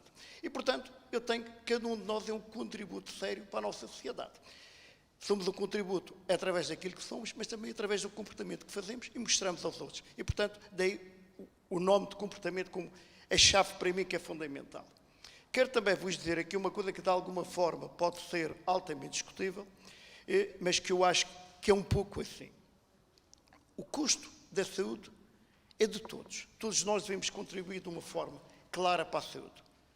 O custo económico da doença já não é da mesma forma. Necessariamente é da sociedade e, do ponto de vista psicológico e do ponto de vista orgânico, é para o doente, mas também é para os seus familiares. E, portanto, é um contributo que, de alguma forma, tem um atingimento muito mais alargado. Daí que, pensando assim, na verdade, vale a pena nós apostarmos na saúde e não propriamente andarmos aqui a tratar a doença. E daí que temos que ter esta base que para mim é fundamental. Tudo passa também ao longo de outro patamar que todos nós falamos no dia-a-dia, mas que, na verdade, vemos que esse contributo, ou essa forma de estar na vida nem sempre é realizável. E que se chama exatamente os comportamentos saudáveis de vida. Nós somos extremamente sedentários, andamos a combater a obesidade há algum tempo, os números são o que são, e a obesidade, infelizmente, é transversal a toda a sociedade, quer à parte infantil, quer à parte da mulher e da gravidez, mas quer também à parte da população adulta. E, portanto, temos aqui algumas coisas que se calhar temos que também tratar e ver de uma visão diferente, como dizia também um pouco o Dr. Luís Filipe. Nós temos trabalhado, mas não temos tido resultados. Portanto, alguma coisa aqui temos que pensar de maneira diferente. Eu vou dar aqui alguns exemplos também, já que falamos hoje, e tocamos aqui no assunto daquilo que é a política de saúde, que às vezes pode não estar completamente correta. Eu vou dar um exemplo que a mim é muito grato, mas que eu tenho que lhe dar aqui. Que é exatamente a falta de, muitas vezes, de termos população ativa, na realidade ser ativa na sua função e na sua prática diária de trabalho. Nós temos taxas de inibição do seu trabalho e, portanto, as tais relativamente baixas médicas, que, em alguns casos, são extremamente prolongáveis, em alguns casos também, diria eu, e vou sofrer as consequências daquilo que estou a dizer, que na realidade muitas vezes não são justificáveis. Mas temos legislação que aporta a isto e que não ajuda. Eu dou o exemplo da área do meu trabalho, eu trabalho na área da obstetrícia, e, portanto, tendo uma baixa de gravidez de risco, a mulher ganha mais do que se estivesse a trabalhar. E diria mais, até ganha muito mais do que o seu vencimento normal. E, portanto, diz logo que temos aqui um problema de legislação. A legislação não explica tudo, porque quem passa o atestado e assina não é a legislação, é um profissional de saúde. Pronto. Mas, na realidade, temos aqui um caminho que é um caminho errado. Quando nós somos fortemente a favor de que todos nós devemos ser pessoas ativas, e a atividade traz o bem-estar em todas as áreas, até dos colegas que aqui falaram, na realidade temos aqui também, do ponto de vista do contributo daquilo que o poder político nos poderia dar, algumas normas ou algumas leis que deveriam ser, na verdade, alteradas ou pelo menos verificadas, porque não contribuem exatamente nesse sentido. Portanto, com base nisto, perceber também que o ponto de vista social, cultural e económico é fundamental para a questão dos rastreios. Quando nós entramos exatamente ou decidimos que vamos conduzir uma determinada área para um rastreio, é exatamente porque temos um problema de saúde pública que é importante, mas que também verificamos que, se atempadamente tivermos este diagnóstico feito, teremos aqui um custo-benefício elevadíssimo. Elevadíssimo, primeiro, para o doente em si, porque é sempre o maior ganho que podemos ter, que é a saúde de cada um de nós, mas também para o sistema de saúde, que não pode carregar muitas vezes cargas brutais de custos, quando, na verdade, os comportamentos diferentes ou uma organização dos serviços diferentes poderia nos transmitir e trazer ganhos que são relativamente importantes. Daí que, do ponto de vista cultural, também é importante o nós trabalharmos. E trabalharmos, para mim, é começarmos a trabalhar logo desde o início. Eu digo que o rastreio começa em casa. Portanto, todos nós devemos trabalhar em casa exatamente naquilo que são as bases daquilo que é rastreável ou das doenças. Informando que o objetivo do rastreio é sempre o diagnóstico prévio, antes do aparecimento dos sintomas. É naquela fase pré-clínica ou subclínica, é aí que nós temos os ganhos. E, portanto, é um trabalho de casa. E aí atrevo-me a dizer que os filhos são os embaixadores da informação em casa. E, portanto, temos que trabalhar nas escolas. Essa é a base inicial que me parece mais importante. Fazendo chegar a informação e sabendo perfeitamente que estas crianças, que sendo muito verdadeiras naquilo que transmitem, também são elas exatamente, muitas vezes questionam os pais se já os fizeram ou não o fizeram. E, portanto, nós temos que pensar aqui exatamente como um centro de início dos rastreios, aquilo que é a população mais jovem. É aquela que não está englobada no rastreio, porque essa é aquela que vai transmitir. Depois pensar que a palavra puxa a palavra ou a palavra leva a palavra é importante. É importante também nas idades infantis, nas idades da juventude, mas também na idade adulta. E, portanto, penso que temos que trabalhar um pouco assim. Se nós queremos, não vou falar dos rastreios em si, no global, posso eventualmente falar dos que existem, mas a doutora Bruna já falou um pouco sobre isso, apenas dizer. O que nós pretenderíamos sempre é que tivéssemos aqui um valor muito aproximado da população convidada, e eu chamo-lhe sempre população convidada para os rastreios, que fosse muito próximo dos 100%. Temos alguma lógica de entender que isto é uma tarefa que não é muito fácil, uma tarefa extremamente difícil, mas ficaríamos muito agradados se estivéssemos muito próximos disso. Daí que a informação e a divulgação dos eventos são fundamentais, mas não bastam. Portanto, é mais importante, na verdade, o conhecimento de cada uma das situações que existem de rastreio e da possibilidade que têm de poder. Isto é a tal questão da palavra puxa palavra, que é muito mais importante, muitas vezes, do que os slogans ou com algumas informações que aparecem nos centros de saúde. Também, penso que é importante que se trabalhe nas pessoas exatamente este objetivo de que é sempre melhor o próprio poder tratar lesões pré-clínicas do que estar a tratar situações clínicas graves. Se nós pensarmos um pouco na nossa saúde, talvez tenhamos aqui um caminho e possamos recorrer aos rastreios.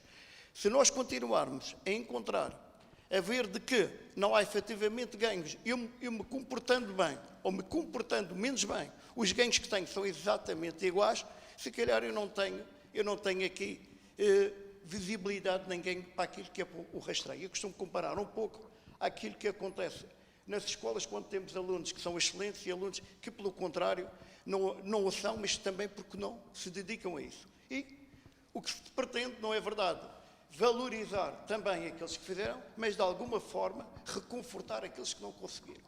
Eu costumo dizer que quando se estimula aqueles que estão de alguma forma menos exigentes que a sua formação, nós estamos a desestimular exatamente aqueles que eles são, porque veem que não têm exatamente benefícios em relação a ter sido melhores. Portanto, nós temos que estimular exatamente para ser melhor. E temos que dar esta ideia exatamente à nossa população. é que vale a pena ser melhor e que todos nós conseguimos se todos nós atuarmos no tempo certo. E atuar no tempo certo, nestas questões, é exatamente antes de termos a patologia. Pelo que, o primeiro ponto aqui importante é dizer, todos nós devemos recorrer aos cuidados de saúde primários. Todos nós devemos ter o nosso médico de família. E esse é o primeiro passo. Porque aí há a garantia de que os rastreios vão ser também falados e todas as orientações vão ser dadas. Segunda palavra, nós temos um Serviço Regional de Saúde que põe em pé de igualdade os cuidados de saúde hospitalares e os cuidados de saúde primários, portanto, os públicos, com os privados e com os sociais, com o sistema convencionado, como eu digo. É também tarefa do sistema convencionado e social que informe, efetivamente, os seus utentes de que os rastreios existem e que eles devem ser aceitos, ao fim e ao cabo, ao ciclo de vida. Esta também é uma função de todos. E, por fim, porque como estamos cá todos profissionais de saúde, é toda uma função nossa que essa informação chegue. E, portanto, explicando as dúvidas, mas fazendo com que aconteça. Porque se nós recorrermos e tivermos aqui rastreios populacionais elevados, nós teremos ganhos na saúde das pessoas, em primeiro lugar, a curto prazo, nem sequer a longo prazo, mas vamos ter aqui ganhos em termos económicos, que, na verdade, somos todos nós que pagamos a longo prazo. E, portanto, esse é o primeiro ponto que vos quero dizer, não esquecer a função de comportamento, mas a função também que os serviços públicos e privados de saúde têm e esta responsabilidade que é de todos. Tu, Farinha, nesta questão da sensibilização para os rastreios, apesar de, já falamos aqui de género, do sexo, sabemos que as mulheres são mais, aderem mais a rastreios, a evidência tem mostrado isso, aderem mais à procura dos cuidados de saúde no domínio preventivo e mesmo no domínio curativo, mas aqui no preventivo isso pode ser muito relevante. Há um conceito também, isto falando de obstáculos que nós vamos ter à adesão. Então vamos ter os homens como uma população alvo, como em outras áreas de atenção para o recrutamento. Outro aspecto também é a visão e algo que ouvimos muitas vezes da nossa população, que é não gostar de ir procurar doença e que é melhor ficar assim e não saber. Isto são mitos que acabam por ficar enraizados e contra os quais nós temos de trabalhar, não é? Mas temos aqui dois problemas. A questão cultural, não querer se ver doente, principalmente porque estamos a falar de um adulto que muitos, apesar de muitos não serem ativos, muitos outros são muito ativos e estão vinculados ao trabalho, e sair para procurar doença é algo mencionado por eles e que nós temos de combater esta ideia. Como é que vamos fazer isto? Como é que vamos passar esta mensagem? Falámos aqui do sector empresarial. Nós sabemos e temos por objetivo ter a saúde como tomada de decisão. Será que nos rastreios devemos ter o sector empresarial como parceiro na disseminação, na consciencialização dos profissionais, as pessoas que são alvo de rastreio? Como é que vê esta estratégia de recrutamento? É porque a divulgação no geral, que é a estratégia que nós mais utilizamos, ela tem algum impacto, a informação chega a alguns.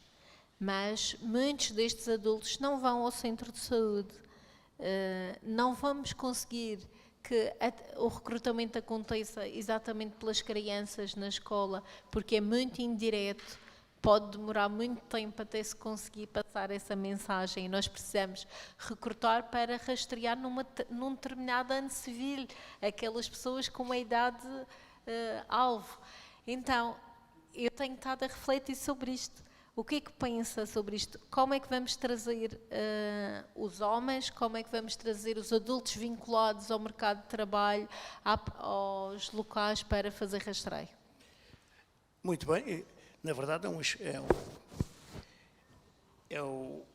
às vezes uma informação ou, de alguma forma, uma condição que as pessoas encontram exatamente para não procurarem os serviços de saúde, é dizer que a ignorância na saúde é extraordinária, não é? Porque, na realidade, eu não sabendo, até eu saber, está tudo bem, tudo perfeitamente saudável, que é uma coisa maravilhosa. Mas, na verdade, nós nos rastreios não vamos procurar a doença, nós vamos identificar, que é uma coisa diferente. E, portanto, se ela estiver lá presente, vamos tratar exatamente condignamente antes que ela dê, exatamente, ou se desenvolva em passos que possam ser, esses sim, de doenças importantes. Quando eu falei na questão infantil, não estou a falar a questão infantil não é só no futuro, é também no presente, porque a informação lá chega. Lembrar também que as grandes, de acordo com a lei laboral, as grandes empresas têm exatamente medicina do trabalho. E a função da medicina do trabalho também é exatamente isto, contribuir para. É verdade também que os homens são muito mais reticentes.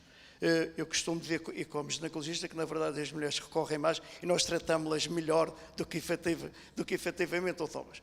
Os homens não concorrem exatamente da mesma forma, isso tem também estigmas do ponto de vista cultural. Pronto. E nós temos que trabalhar também nesta parte da cultura. Quando digo a informação, tem que chegar a todos. Para chegar a todos nós somos fatores contributivos.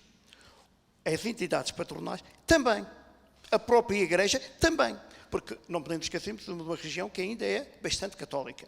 E, portanto, nós temos que pensar também nisso, embora tenhamos a identificação de que, na verdade, no campo é muito mais fácil que as pessoas contribuam para os rastreios do que propriamente dentro das grandes cidades.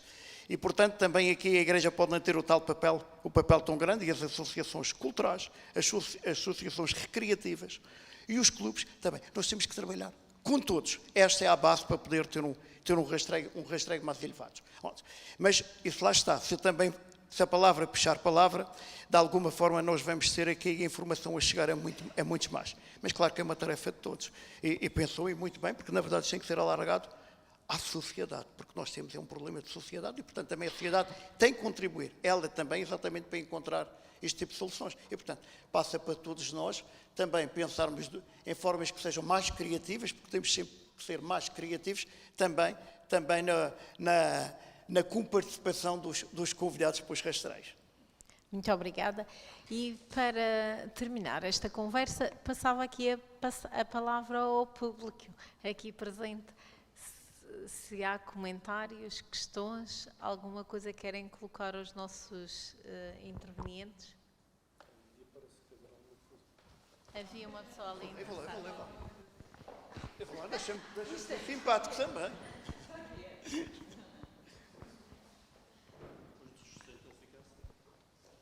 Bom dia.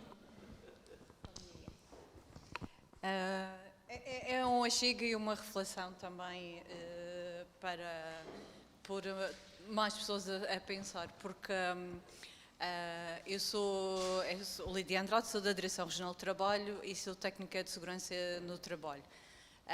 E a questão e vim cá nesta mesa porque tinha a ver também com a questão do contexto laboral, a prevenção ao longo da vida, e o contexto laboral é muito importante porque realmente, além de passarmos 8 horas do dia no mundo do trabalho, são 40 e tal anos de vida ativa que a maior parte das pessoas têm, se conseguirem chegar e gozar a sua reforma.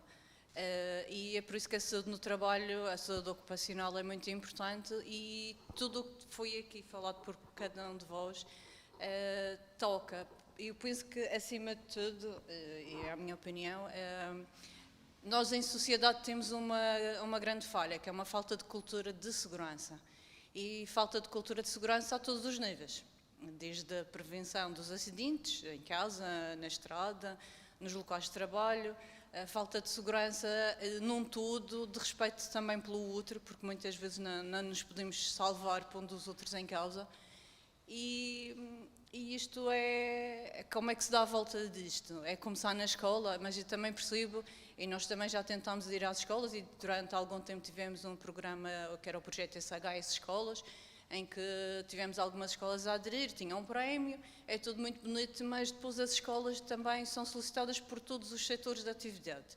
A prevenção rodoviária, a prevenção das substâncias, a promoção da saúde, talvez aqui seria importante haver, e como vocês também já disseram, não sei, cada um a puxar pela sua causa, mas haver algo que seja, não sei se naquela disciplina que as escolas já têm, que é da cidadania ou qualquer coisa do género, mas que se calhar numa disciplina desse género que seja abrangente para todas as áreas da sociedade e incluir tudo o que é a prevenção,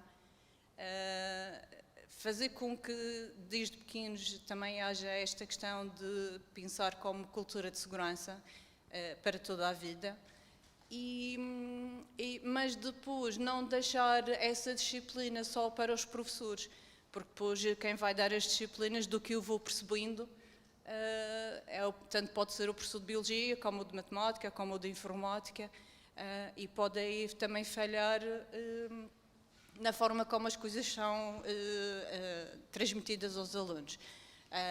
Eu, por via do trabalho na Comissão Regional de Luta contra a SIDA, e realmente as colegas do projeto ESA, na forma como eu já vi serem feitas as ações de sensibilização, que é de 1 hora, e depois o projeto ESA nas escolas tem outra dimensão, é um projeto importante porque não trabalha só a questão da prevenção das doenças sexualmente transmissíveis, mas também trabalha a parte do afetivo, é projeto para a sexualidade e afetos. E aqui a questão dos afetos também, toda essa componente mental, cognitiva, que acho que como sociedade estamos a precisar se calhar dar aqui uma volta de 180 graus e começa talvez por falhar o que também alguns foram dizendo, que é uma falta de vontade política, social, cultural, económica. Concordo consigo. Já agora, como utilizei a palavra consciencialização por algumas vezes, pois, como fiquei com essa, mas também utilizei outra que é retrocesso civilizacional, também utilizei essa. Você falou na escola, e eu acho que sim, a escola é extremamente importante nesta área que acabámos de falar, nos rastreios, na prevenção, na saúde mental. Mas o problema está mais acima do que nós todos, está acima, porque está nos políticos, está no interesse da política. Também já alguém falou aqui no interesse da política, e o Dr. Luís Filipe falou, e muito bem, por exemplo, o problema do alcoolismo, os impostos, a falta de dinheiro, a economia, as finanças, tudo isto. Há quem de uma maneira mais maligna, mas a eutanásia é para diminuir os custos de cuidados paliativos. Portanto, isto é tudo muito complicado, a sociedade em que vivemos, e a maneira como os políticos pensam e a maneira como os políticos estão fazendo.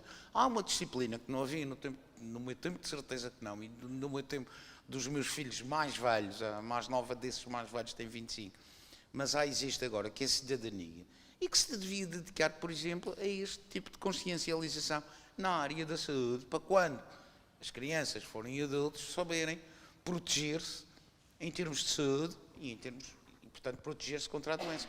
Mas a maior preocupação neste momento é as casas de banho mistas. Portanto, quando a gente está nisto, é difícil. Eu não sei o que é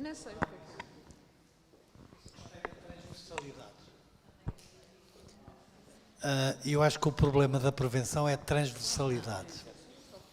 E vou contar um exemplo rapidinho. Tínhamos um doente aqui há uns anos, na casa de saúde, com problemas de álcool. E então ele era daqueles que fundamentalmente bebia só ao fim de semana. Durante a semana estava mais ou menos controlado, e então ao fim de semana, além de beber, também era fumador. E por azar vivia num prédio qualquer, de 5 ou 6 andares, e por baixo havia uma pastelaria, que teoricamente não devia vender álcool, que eu saiba. Mas na Madeira todas as pastelarias vendem álcool.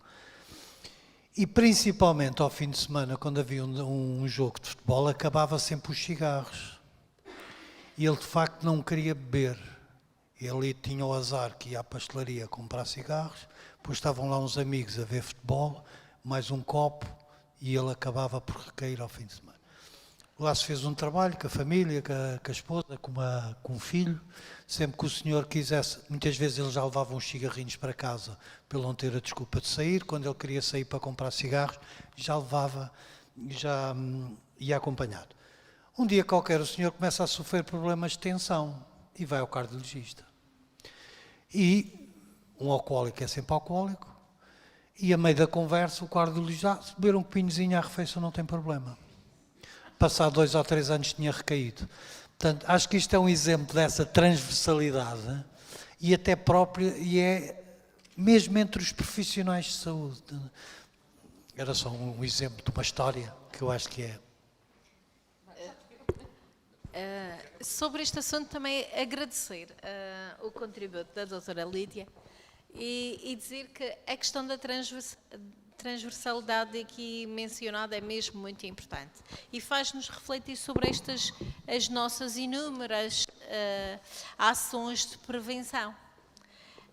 Muitas vezes e temos de pensar que o público-alvo destas ações é o mesmo e provavelmente temos de enumerar estas ações e temos de integrá-las mais. E essa poderá ser uma recomendação, a integrar também as recomendações que hão de sair desta ação. Porque, efetivamente, se a população é a mesma, podemos ter pessoas que são alvo de muita informação, de várias fontes, se nós a sobrecarregarmos e fizermos... podemos causar resistências a esta mensagem que a saúde quer passar. E, apesar de tudo, discutimos aqui com vários intervenientes assuntos muito diferentes, mas que têm todos uma matriz muito comum, do quanto os fatores de risco, de uma forma geral, são comuns, as condicionantes ambientais, sociais, políticas, são as mesmas, e nós estamos a trabalhar com uma só sociedade, uma só pessoa, quando nós estamos a falar sobre o comportamento individual. Por isso, provavelmente temos de integrar tudo isto e pensar na abordagem da pessoa e dos vários assuntos que são importantes na sua saúde. Promover uma cultura de segurança será importante na nossa região. Promover uma cultura de saúde em que a saúde é central em todas as tomadas de decisão, em todos os contextos, também será mesmo muito importante. Temos de trazê-la à discussão noutros contextos. Gostava de agradecer a todos o contributo, agradecer também terem aceito este convite da Direção Regional da Saúde, é um gosto poder contar com todos. Agradecer também a todos os presentes. Dizer-vos que os nossos trabalhos continuam amanhã para discutir a proteção da saúde, preparação e resposta a emergências, particularmente eventos com impacto na saúde humana. A todos, muito obrigado e um resto de boa tarde. Durante a tarde vamos para a comunidade, vamos estar com um grupo na população em Santo António e vamos continuar a passar esta mensagem noutros contextos com o mesmo objetivo, promover a saúde de todos. Muito obrigada.